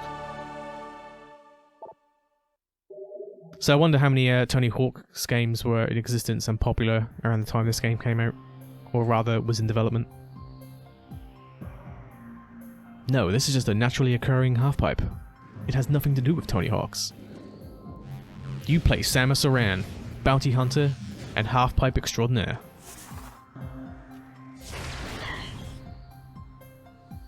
Got a cute little face. Recorded to logbook. Crystallite, territorial cold weather scavenger. The shell of this crystallite reflects beam weapons and can only be cracked by concussive blasts. They hang upside down in ice caves during their larval stage. Moisture runs off their body and forms a hard ice shell, which it retains for the rest of its life. That's cool. I can see that happen in the real world.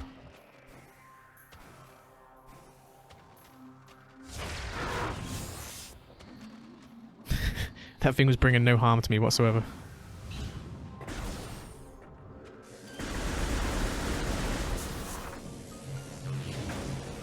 Okay, still a hit. Wonderful. And again.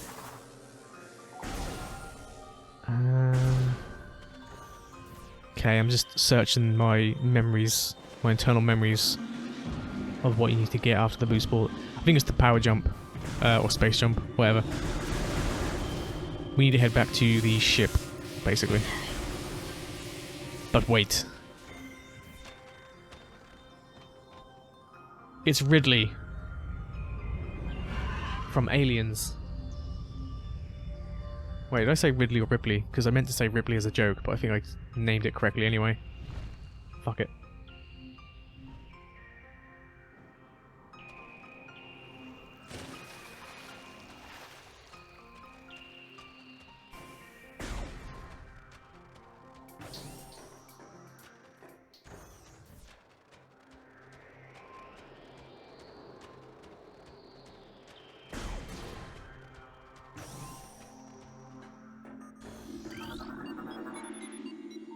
Back to Magmore.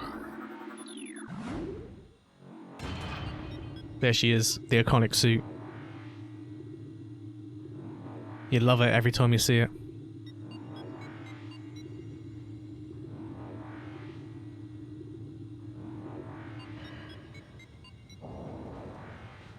Now, is there a shortcut?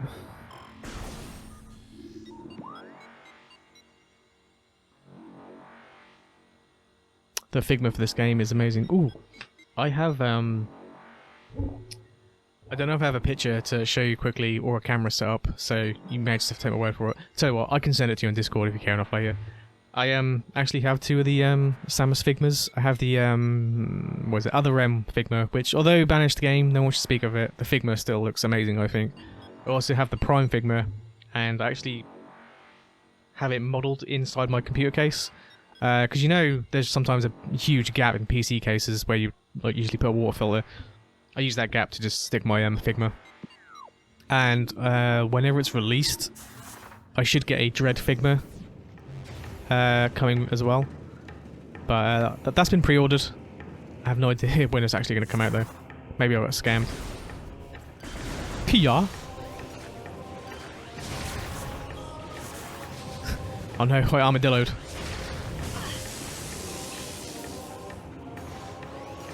Wait. Where are they shooting me from? Oh, I see. You want fun?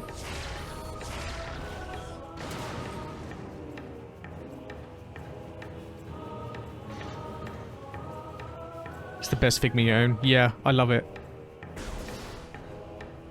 I love the fact that it's not just its own Figma. It's like quite well-rounded. So you get like various beam attacks, missile attacks, gun attachments to reflect both. Hang on.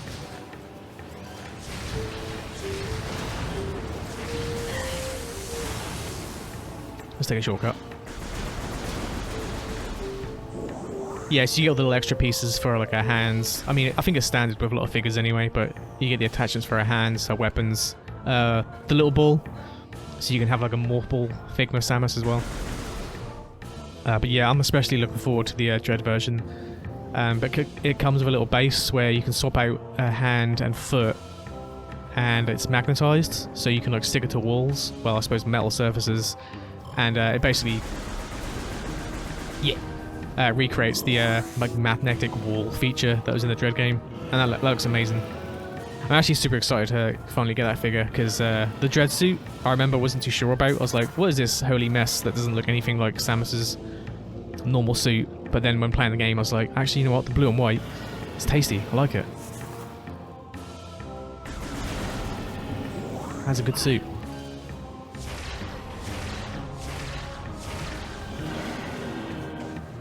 You're not supposed to be able to fire missiles that quickly, but I found out there's a trick for it. Like, if I try to spam missiles normally, this is what you get. Kind of tells you, no. No, don't do it.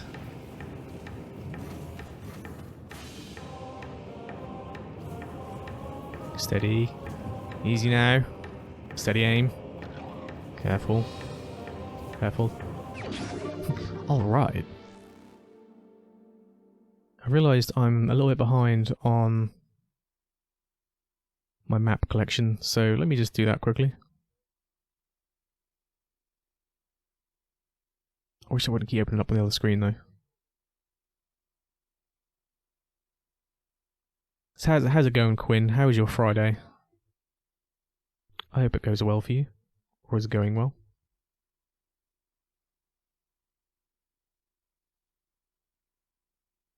Okay, so Pendrana Drifts. Damn, there's cables everywhere. What did we collect? We got the boost ball, didn't we?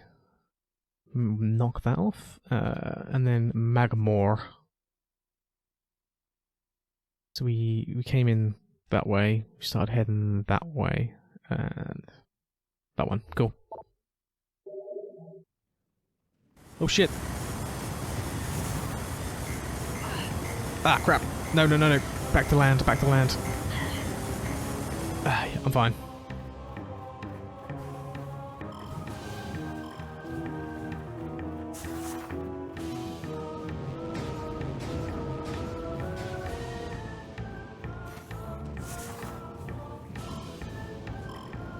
It's okay, it's on normal. Samus is fine. She can take the heat.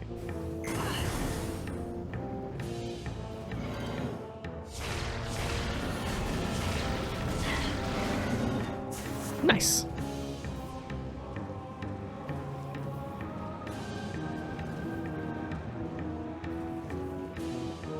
You doing okay? I'm glad to hear it. I'm glad to hear you're doing well. For me, well, I couldn't be happier at the moment. In the last, say, I guess 2 weeks or so. Is this a save point? No extents. Yeah, it's been great because we've had, for anyone that's a fan of Armored Space Heroes, we eating good. We had the Dead Space remake, top tier, mwah, chef's kiss, and then this piece of shit Shadow dropped out of nowhere. I mean, I couldn't be happier.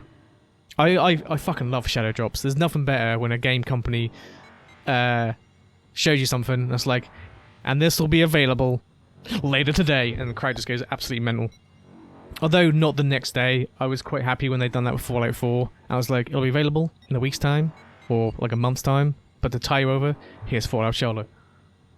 I mean, looking back, Fallout 4 kind of bit the big one. It's okay, I could play it again, but I don't know. I was blinded by the light, and then I guess I woke up. But no, Armored Space Heroes, yeah, we doing good. Dead Space, big fan. Samus, the original, to me, Armored Space Hero. Oh, I couldn't be happier. Like, I would be more happy. I'm more happy with this as a remake than Super Metroid. Super Metroid is a fantastic game, but I explained earlier, I kind of missed out on Super Metroid a little bit. I just didn't really pick it up. And then I saw this when I picked up my first ever GameCube. I was like, I remember that character. I remember playing Super Metroid. So I trust to get this game and see what it's like. Because I knew nothing about it, I think, at that point. Picked up the game and, yeah, I was blown away. It instantly became my favourite game. One of. Die, demons! I will purge you all from this world. See, I don't mind killing those things because they're territorial and attack me for no reason.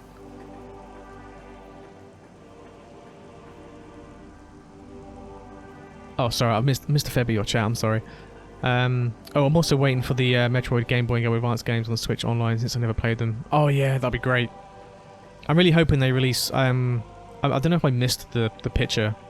I really hope they release Zero Missions, because that's a fantastic game. But I think I only really saw fusions in the games to come, so I don't know. But, oh shit, I thought I was going to miss that. So yeah, hopefully, dice scum. Yeah, we get Zero Missions as well, because that'd be great. I might pick this up on car. I do want to play it on stream first though. I have a friend who plays Super Metroid and then the remake, and he doesn't like the remake. I said it was like, it messed with the creepy mood of the original. Wait,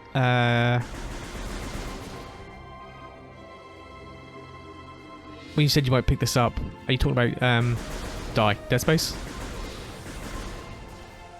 Because I got a bit carried away with my, my rants. I probably missed exactly what you're replying to. Nah, Prime, do it. Do it.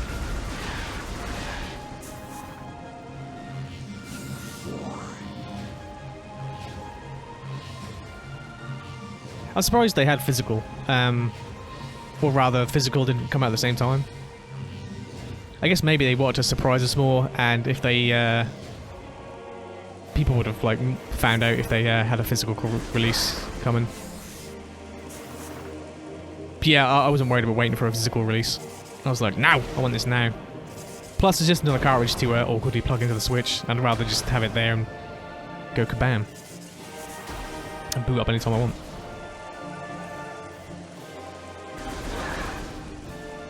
I mean, yeah, that's a good way to not feel like you wasted your money. Although it's, you know, not the remastered version, it will be exactly the same play-wise. Stream the original. Get the old Dolphin. Ooh, it might actually be nice as well. If you get Dolphin and Prime Hacks, and then you can like mouse and keyboard it. Either way, it's worth getting mouse and keyboard because Prime Hacks, because it would be nice to map a controller and not have to worry about like the Switch or no, the Switch, the motion controls.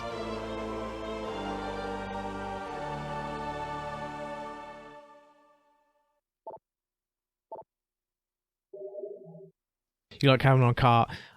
That's fair enough. Is that because you can't trust Nintendo to be like, hey, all those games you bought on the last system, get fucked. Here they are again, buy them again. You know you will. You goddamn Nintendo simps. Because yeah, I understand that. And I was a bit worried about that going to the Switch, but I don't know. There's something about the system which to me feels like they might allow games to carry over.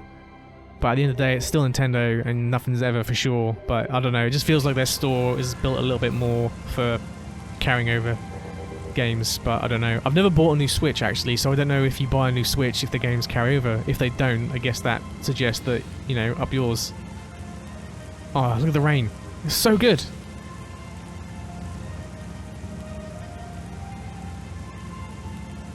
And, like, it actually runs off the gun. They're turning off the Wii U and 3DS and a lot of the games that are exclusive. Yeah, I hate stuff like that. It's just like, okay, I guess I'm gonna mod and pirate your shit. Hang on, there's a missile under here, I forgot about. Woo! Oh, I don't really have the Talon map open up. Let's get that opened.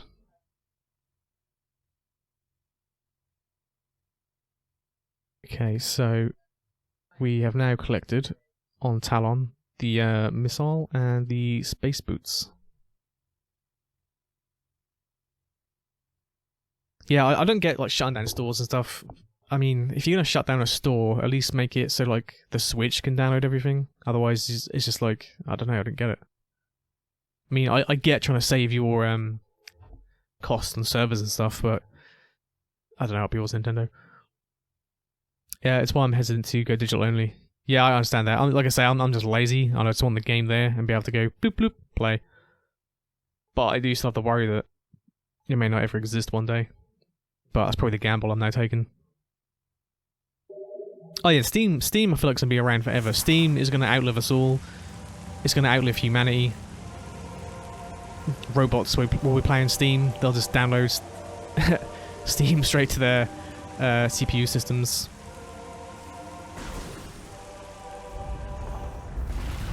Right, space jump. So I think I head back to Pendrana. Yeah. There was an area which I couldn't reach. So yeah, we go back that way.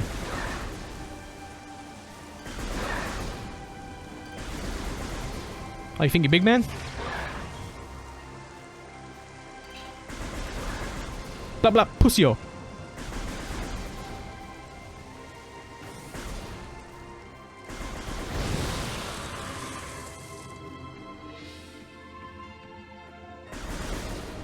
Yeah, realistically, I suppose you don't really have to buy the remastered, unless you do want to like shield for Nintendo.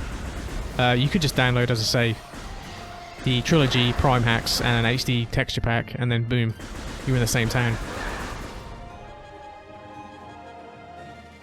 And you know, after like an hour of playing, if you're like, damn, I want to give them my money, you can. If not, you sword. And to be honest, where I've got the Steam Deck, I did the same thing. I downloaded the game and EmuDeck and Prime Hacks and got it all running. and it runs so nicely on the Steam Deck. Like all the controls are configurable, and it's just amazing. So realistically, I didn't need to buy it, but like I say, I'm such a not Nintendo shill, but Metroid shill big time. I was happy to just be like, take my money. I will buy gift codes and just randomly give them to people. I don't give a shit. Actually, yeah, if you can get gift codes for this, I'll give you one, and you can just have the game for free.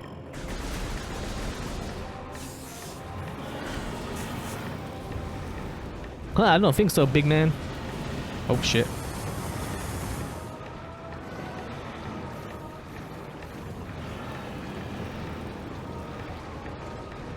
Easy. Navigate. No, I'm fine.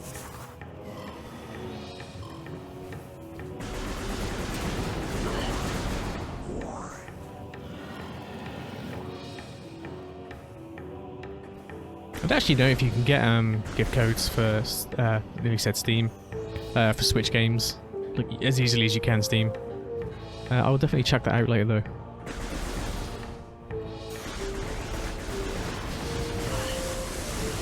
Oh no.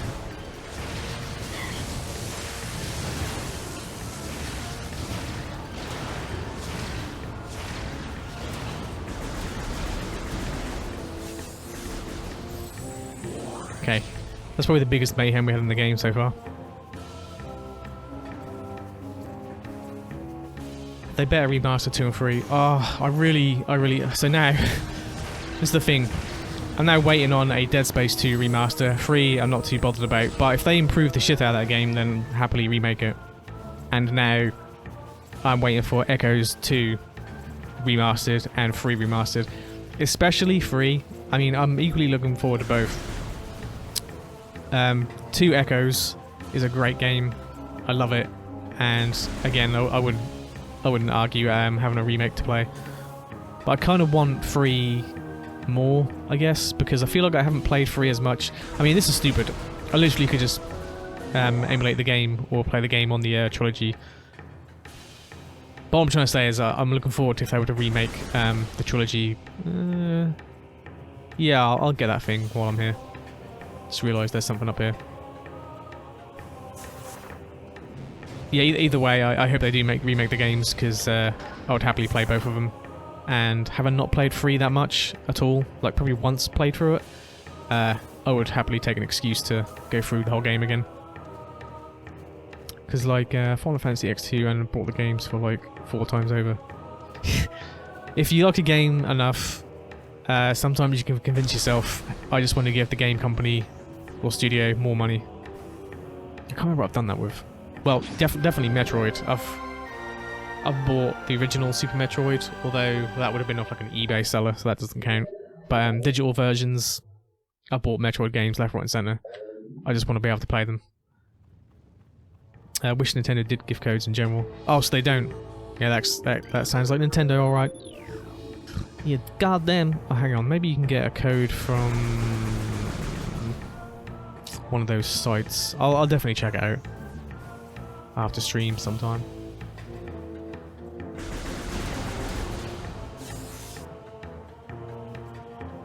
Man, you're like my only chat at the moment, but I struggle to play the game and look at what's being said at the same time. I'll catch up in a second, because I know there's going to be an elevator ride. Okay, here we go. Wish Nintendo did gift cards. Yeah, that'd be awesome. Like, would be the perfect gift for people. They do go gift cards for games. Oh yeah, but like the ones that you like prepaid cards. Guess that's half of it. Save it for more Metroid. But I am spending it on more Metroid. Don't you understand, Gwyn? It's more Metroid. I honestly can't remember my feelings of 3. I guess maybe I didn't like it as much because I keep coming back to this, but I always remember this being like just the comfort Metroid to come back to and play. But I think 3 is still a good game. I don't have much memory of it. Whereas this, I feel like I can play blindfolded. So I obsessively played it. Echoes is really good. I think Echoes is a little harder in places, but still a fantastic game. Another example of Nintendo's kind of like light and dark world system they always do. Have I been this way? No, please, like, talk all you want. I feel like I'm the same in your chat sometimes. I'll just, like, ramble on. It's just my capability to actually keep up. But I enjoy it. It's nice to have someone to chat to.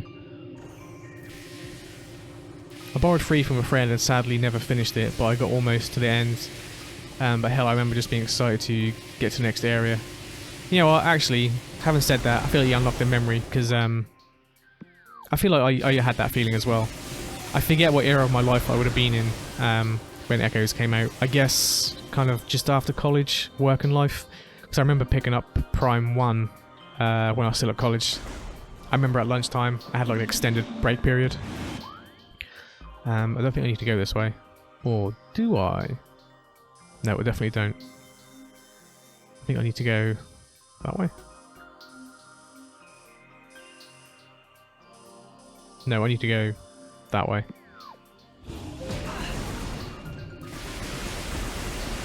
Yeah, so when I originally bought the GameCube and this, I remember being at college still, I had an extended lunch break, so I just got a bus into town. Whoops. Picked it up. Came back to college, because I think I had to finish. But I had my GameCube and game in hand, all bagged up ready. And then, yeah, took it home. And that was Barrel's history for his Super Metroids. Feels like I can't... Yeah, I can't jump to that. I'm just being stupid.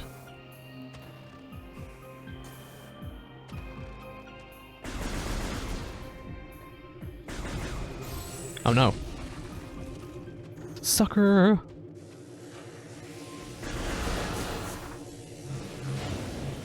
Yeah, I mean, easy for me to say, biased of course, but I genuinely do feel like this is like the best looking game when it came out on the GameCube.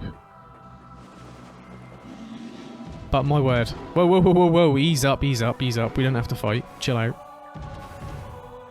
Oh yeah, I can double jump now.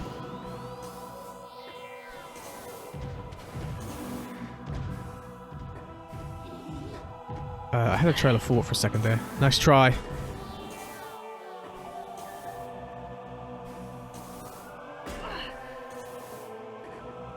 Sneaky. Oh man, what was I saying? Best looking game. Not the button for missiles.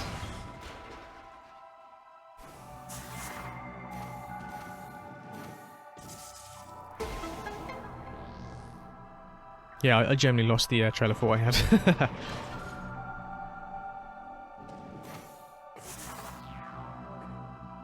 But to surmise once again, for 2002, I thought this was the best looking game. Oh, I remember what I was saying, yeah. Restarting the sentence kind of bumped the memory.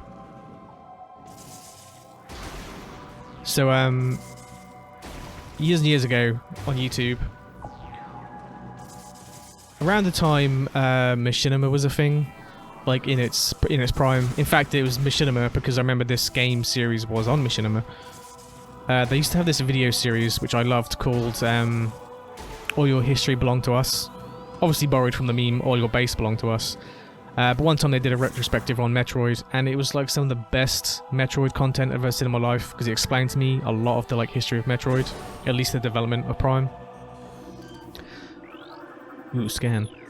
And yeah, Prime seems to have this, or Metroid in general, seems to have this curse where it always seems to come out at the wrong time. So Metroid, Super, a loved game by many, but didn't sell that well because it came out at the end of Nintendo's life cycle. And then I forget whether it was this or Echoes, maybe both at the same time. Prime came out when another game came out, so it kind of got, I guess, overshadowed by that. And then specifically with Echoes 2, I'm pretty sure Half-Life 2 and Halo 2 came out at the same time. So in terms of like futury space game, or you know, sci-fi game, there was others to play. So once again, amazing game that undersold, which sucked. Stop going into ball mode. I know that's my fault. I keep forgetting the buttons. Why am I like this? I did it again!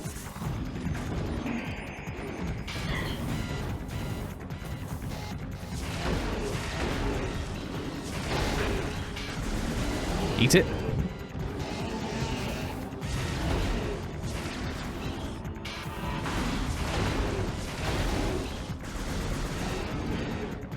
Okay, I think now I've got the hang of it. Nope.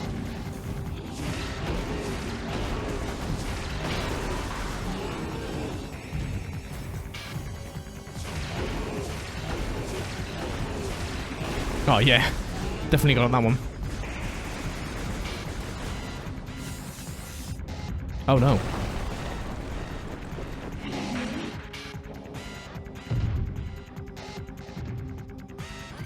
Let's scan this lad. Like the launch titles on PS2 were nowhere near this level. But yeah, I think then what helps Nintendo is that like the kind of cartoony style sometimes gives it like longevity. But yeah, I feel like PS2 and GameCube era games were some of my favourite, just because the jump into polygons was like finally getting there. Nintendo 64 games and PS1 games, as much as they're fantastic, some of them just look like shite. Although there's a nice nostalgic feel to that style, especially when it's been recreated. But yeah, that jump to that level of polygons, I think it was the point where things like actually looked smooth and nice for once. So there's a fantastic like style and look to like those consoles. Hell, even Luigi's Mansion, Mario Sunshine can't compare to this game at the time. Yeah, I mean, this remaster now kind of makes the original look bad, but without this, the original always looked nice to me, and like I was always mesmerized every time I booted it up, especially in an emulator where you could like upscale it, just how wonderful it looked. I need Nintendo to forget about Mario and give me more attention to Metroid. Yeah, I mean, I feel like we're finally getting there. Obviously Prime 4 got announced, and then it just felt like the Metroid curse because we heard nothing for like 5 years. But then we got Dread, and Dread was fantastic, the best-selling Metroid game, and now I think quite a few people know about Metroid. Like the hype is finally spreading and affecting people in a good way. I feel like the same thing's going to happen with this. I feel like all the new Metroid fans are going to be like, oh shit, more Metroid, pick this up. And hopefully that's going to just like snowball and we'll just get like good Metroid content. At least that's the hope. The universe can be made from this series. Yeah. It's just, wow. PS2, Xbox, and GameCube were the best era for gaming. Well, yeah, I mean, this goes back to our conversation of like kind of 2000 period, that 2000 period where they just took risks and games were just kind of fun and games, and it was cool. Sheegoth, supreme predator of the Pendrana Drifts. Sheegoths are vulnerable to most beam weapons, invulnerable. Crystals on their back absorb energy, which they can fire at prey. Sheegoths have poor stamina. They hyperventilate. They can't run for shit. After using their breath attacks, making their mouth area vulnerable. Okay, so that gives us a pretty obvious attack pattern.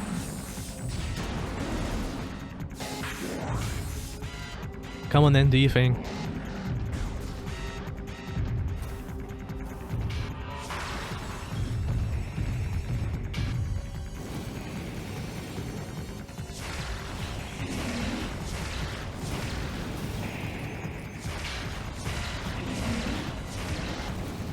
Oh Jesus, this is gonna be an easy battle.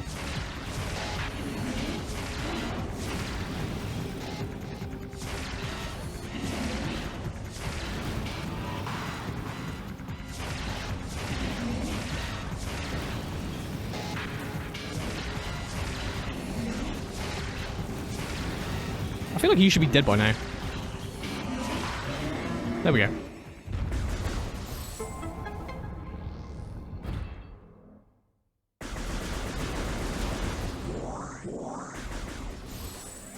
Another way I've done that battle, although it's way more like damaging, is to just go Morph Ball and absolutely obliterate its belly. But as I say, it tends to do like stompy attacks, and you take a lot of damage that way. Yeah, at least we've got indie games, which still, you know, indie developers, godsend. Okay, so now we've got so I don't know if you were here earlier, Quinn. I don't think you were. My one criticism for this is that as much as they give us a ton of options in here, most of the options revolve around, oh, do you want the control style to be classic, hybrid, or like the Wii, blah blah blah, gyro? I kind of wish they would add an accessibility option to customize the layout any way you want. This may be just a me problem, but my muscle memory is slightly attuned to the layout I put on the Steam Deck when I was modding this game, which is why I keep going to ball mode unnecessarily, because in my mind I want the Y button on the controller to be missiles. So yeah, that's my one criticism so far. I just wish I could map the buttons the way I wanted them to be. And after all, why not Nintendo? Do you not care about accessibility? What the hell? Okay.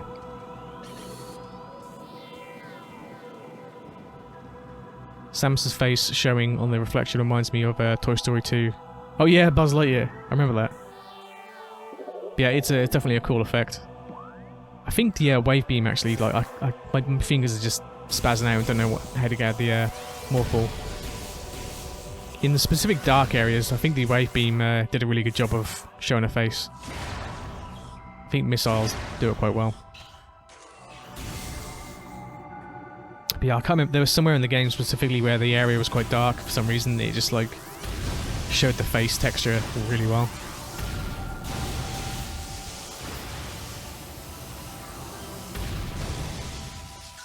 Okay, we have wave beam now, which means we should be able to go to more doors.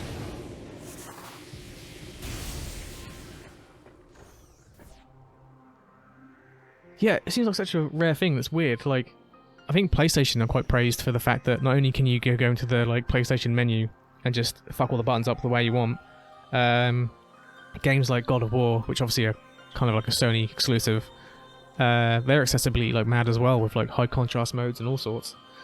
So yeah, it does seem kind of weird that it's not more of a modern thing. I mean, I'm not a game developer, so maybe it is like a weird thing to implement, or hard, but it feels like the kind of thing that wouldn't be hard. But again, I'm not going to say that would be easy, having never ever done a game in my life and know what the fuck I'm talking about.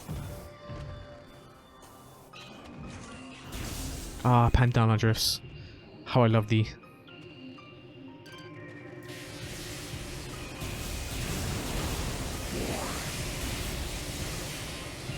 Oh, by the way, I'm playing this game without a HUD, just because I thought that'd be nice. Ordinarily, things would look more like this. So you can actually have like a little radar, visor, beam menu, mini-map, and missile count.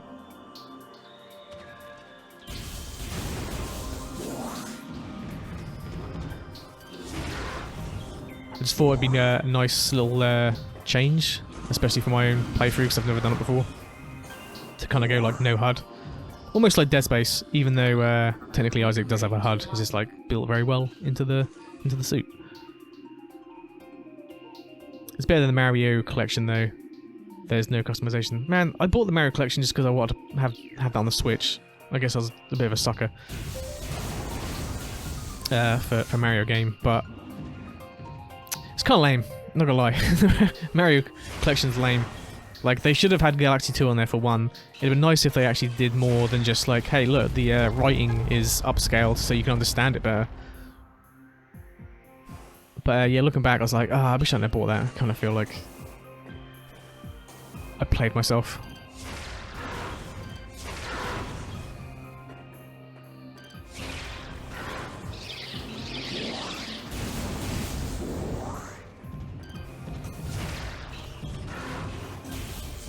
Oh man, I jumped too soon there, shit. Yes, yes, yes, you win. You win this round.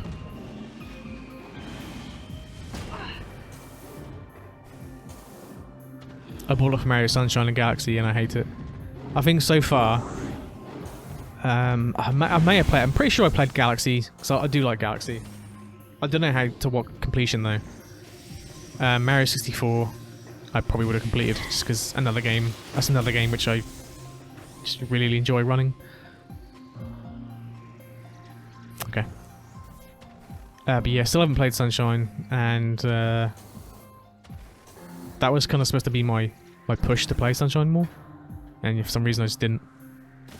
Still have yet to touch Maybe it's a slow annoyance that the game didn't really offer anything in terms of like a remaster. I know it wasn't obviously a remaster, but some improvement would have been nice.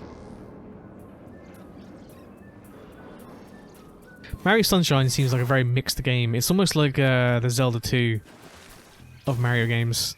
People either say they love it, they love the way it controls, it's very different, but still a kind of, you know, shine collect game, or people are just like, nah, it sucks. I can't really give much opinions, I haven't played it, but I remember that I didn't want to play it just because it looked too different to appeal to me, or I don't know, maybe I was in my I only play Metal Gear phase.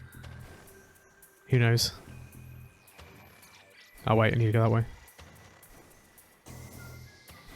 Yeah, when Sunshine came out, maybe I was like, I only play games that are dark and gruff. And have a storyline that no one understands. That's why I'm going to play Kingdom Hearts. Sunshine feels very bad. I was like, maybe this was rushed or something. It feels very off, and yep, it had problems when launching. I see. Yeah, I think I've heard it's been rushed. Even like weird little details like the text being slightly off-center, where it says like "Shine Get," because they just kind of translated it and left it how it was. Right, between now and the last thing I knocked off, have I collected anything else? Because I don't know if I've marked it off on the map.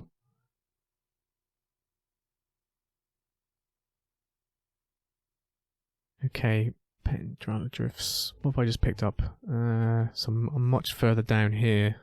Here we go, E-Tank. Have I collected anything else? Oh yeah, here we go. Sheegoth, Wave Beam, got those. Don't think I've collected those missiles, so we should be fine for stuff I've missed. Yeah, we good. We eating good. Nice on.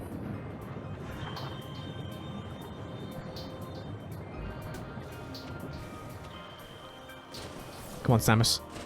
Use that suit power to jump. Don't get me wrong, I love how it's weird and the monsters are unique and the music is great. But it just sucks. But you can't tell me it was an experimental game. Why can't I jump? I'm pressing the wrong button. Why was I pressing X? I guess that's why it's so divisive. People either loved how different it was, or they just didn't. I mean, they're probably way more controversial, like Mario games, like, I don't know, the Mario games that came out on the Virtual Boy. But yeah, Sunshine seems like it's up there. It's a Marmite game.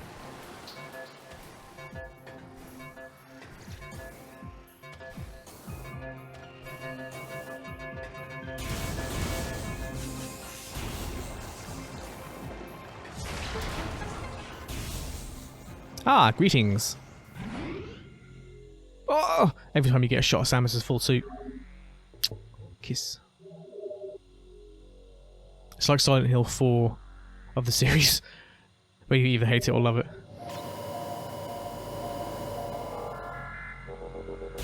Oddly enough, I feel like maybe it's just the effect of time. Other M might be having that effect, because I thought that game was universally like hated, like get fucked, but I'm seeing more and more people say it wasn't that bad. Yes, it has its faults, but in the whole, it was not terrible. I'll be honest, my opinion on Other M is still kind of mixed to this day. I feel like there was stuff in that game to enjoy about it. The controller was kind of arse, but I did like the way Samus controlled, which may sound like an oxymoron. I hated that they made you use the Wiimote turned on the side like a fucking NES controller. If they were made you use the full set of controllers, I feel like having a third-person view Samus would have been like alright. It could have worked. And then yeah, of course, there was just obviously the Adam stuff. Blech. The baby. Defeat enemies to unlock doors. I need to pause it for a second. The only way I can right now during this cutscene. There's like, so much of that game was just like stupid. Like the spaceship being shaped like a bottle, like a baby's bottle. Fuck off. And then like just like yeah, the mother stuff, the baby stuff. Fuck off again. And then I feel like this is the first time Samus was depicted with high heels, which more and more people seem to be fine with now. But I'm still like, fuck off. That seems stupid to have like a warrior in high heels. Eat shit. But Nintendo seems to be fine with it now, and even give like Zero Suit Samus and Smash Brother heels. Fine. If people are okay with it, whatever. But for me, it just seems stupid to have a warrior run around in heels. I don't know. I hate it. It's just, I hate that sort of stuff. I don't know why. It's just, for me, someone that I think is supposed to be such a badass, then give them heels, I think detaches away from that. Why do you not have a comfy pair of shoes?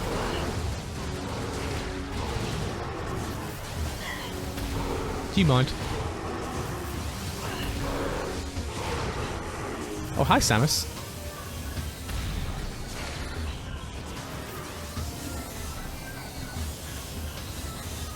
Where'd you go?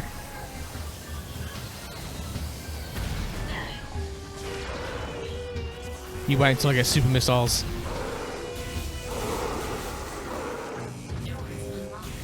Ah, thank you. Let's get the map. I know Nintendo are gonna act like it never existed and let it die, because it was only. Sorry, for some reason I just can't read. It was the only Nintendo game that they had went straight to $5. Oh damn. It's stupid because they want to make her more feminine, knowing some people bitching she's not. I feel like maybe we can like start turning Samus around, because I feel like the era of Zero Suit Samus was when people were more like, yeah, feminine features, but now everyone seems to love muscle mummies, so maybe they'll be like, fuck it, and go with the flow. I mean, we're already seeing it in Pokemon. Maybe future depictions of Samus, they are going to just make her like huge and like swole. And like, I don't give a shit no more. Samus is an Amazonian warrior. But then again, I don't know. I mean, she's a pretty iconic character at this point. It'd be like making Mario tall or something. I feel like the kind of normal depiction of Samus is what we're stuck with now. Shame. Take the risk, Nintendo. Give us muscle, mummy. Samus is literally Space Wonder Woman. Well, yeah, she is. Like, you read the lore, and it's like they infused Chozo DNA into her so that she could withstand their environment.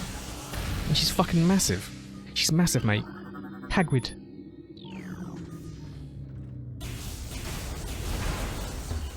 I guess maybe some people don't like the argument of like, oh, it said it in this manual 40 years ago, so it doesn't count. Because people write shit all the time in manuals. Like Birdo being a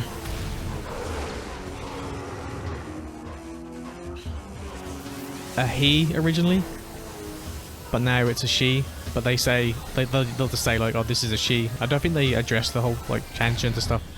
I'm not sure.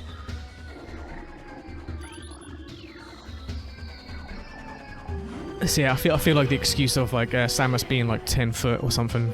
They were just like, no, that was a printing error. She's normal size. You remember her in Other M when she was like 4 foot? That's Samus. The extra height is added by the suit. We promise.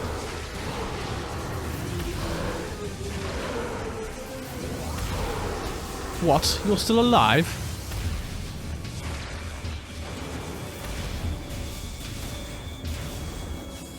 Okay, I feel like I've gone on my little rampage there enough. Thought you could get away, huh?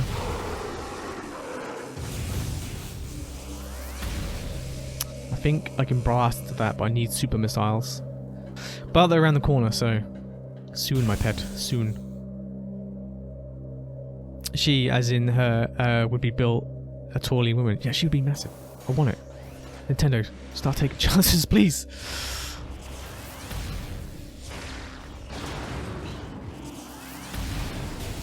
I think one of the reasons why I love Prime, original Prime, so much as well is because I remember the moment Samus took her helmet off. She didn't look like Zero Suit Samus, which was like yassified, I think is the term they use. She just looked like a pretty normal woman that wasn't like overly like sexualized or overly makeup and pretty. She just looked like someone you'd expect to wear a suit and only give a shit about wearing a suit because you didn't see her face. Homie, it'd be great, but I have 0. Okay, let's move out of the way. Homie, it would be great, but I have 0 hope that when guys are bitching that Aloy from Heroes' Eyes. Oh, that was so good. I love the Aloy stuff. That's some of my favourite shit ever. Why does she have a beard? Okay, well, you just outed yourself for never getting close to a human ever. Well done. Everyone has small fibres of hair on their face, okay? You've clearly never been close to a woman, and you've now proved it to the world. GG's.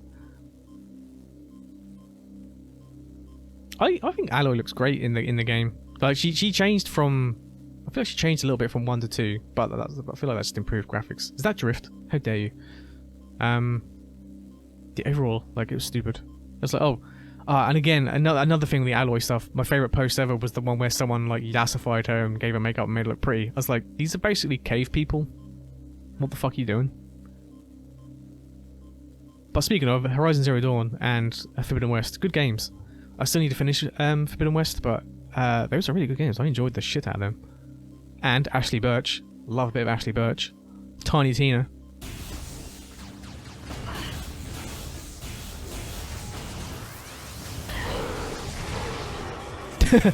Fly.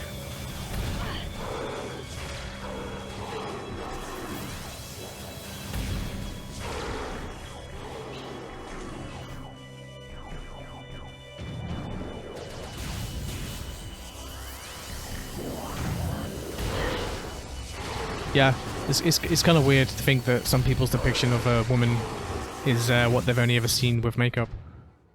It's wild, yo.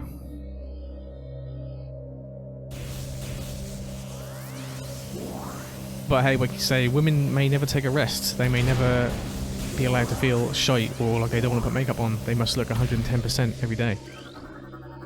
Do it.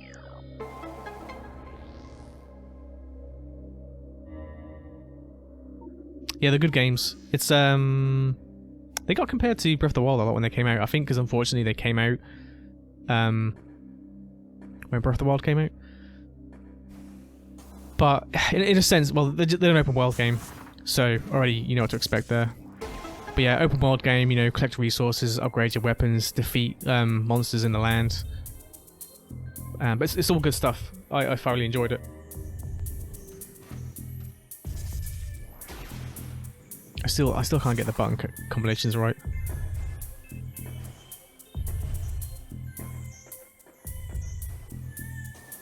I was fortunate enough that I'm pretty sure. Hang on, did I miss? Nah, fine. Yeah, I'm pretty sure the original, for some reason, was put onto PlayStation for free. I must have bought it at the time. So then when I got my PS5, I was like, oh, this game is in my library already, and that's kind of how I played it.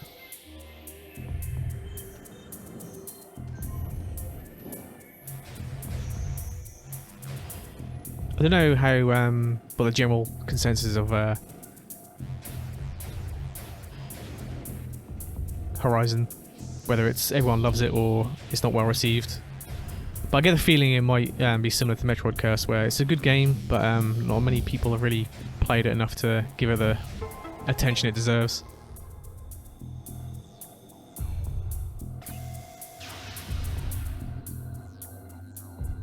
Ooh. Astrology. Time to see what our horoscope says about Samus. Girl, you ugly as shit. Get some heels on. Also, you will find fortune coming your way. Your lucky number is 12. But I think we can scan some stuff. Ooh, that one's red, which means it's more important. Recorded to logbook. Planet Talon 4, mass 51 trillion teratons. Eat some food. Ecosystem studies indicate that Talon 4 was the biological paradise prior to the impact of the extraterrestrial object. What remains of the biosphere is slowly fading due to exposure to phase-on radiation. At current rate of decay, Talon 4 will be a barren class 13. Had to count for a second there.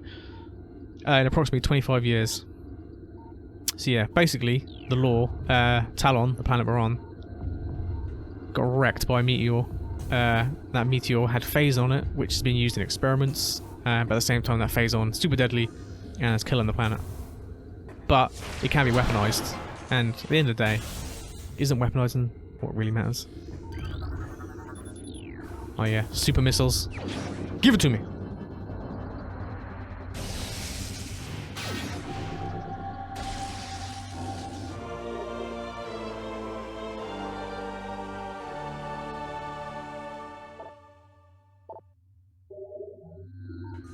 How many missiles have I got at the minute? I'm under for missiles. I haven't been collecting them as best I should. I shall have to keep my eye out.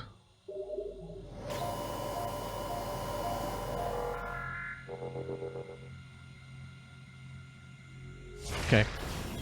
Whoops. I haven't taken a break for a while, so just give me a moment. I shan't be long. I'm just going to grab a drink and I'll be right back. I don't understand how the stuff with ads run at the minute, so please don't be offended or think I'm some sort of money hoarding POS. I'm going to run an ad while I'm in break, mainly because I'm hoping that if I run them when nothing's happening, it won't auto-run them. But I still don't really understand how that system works. I feel like a shill running ads, but at the same time, once you fit affiliate, I don't think you can turn them off, which kind of sucks. But yeah, give me a moment, and I will be right back.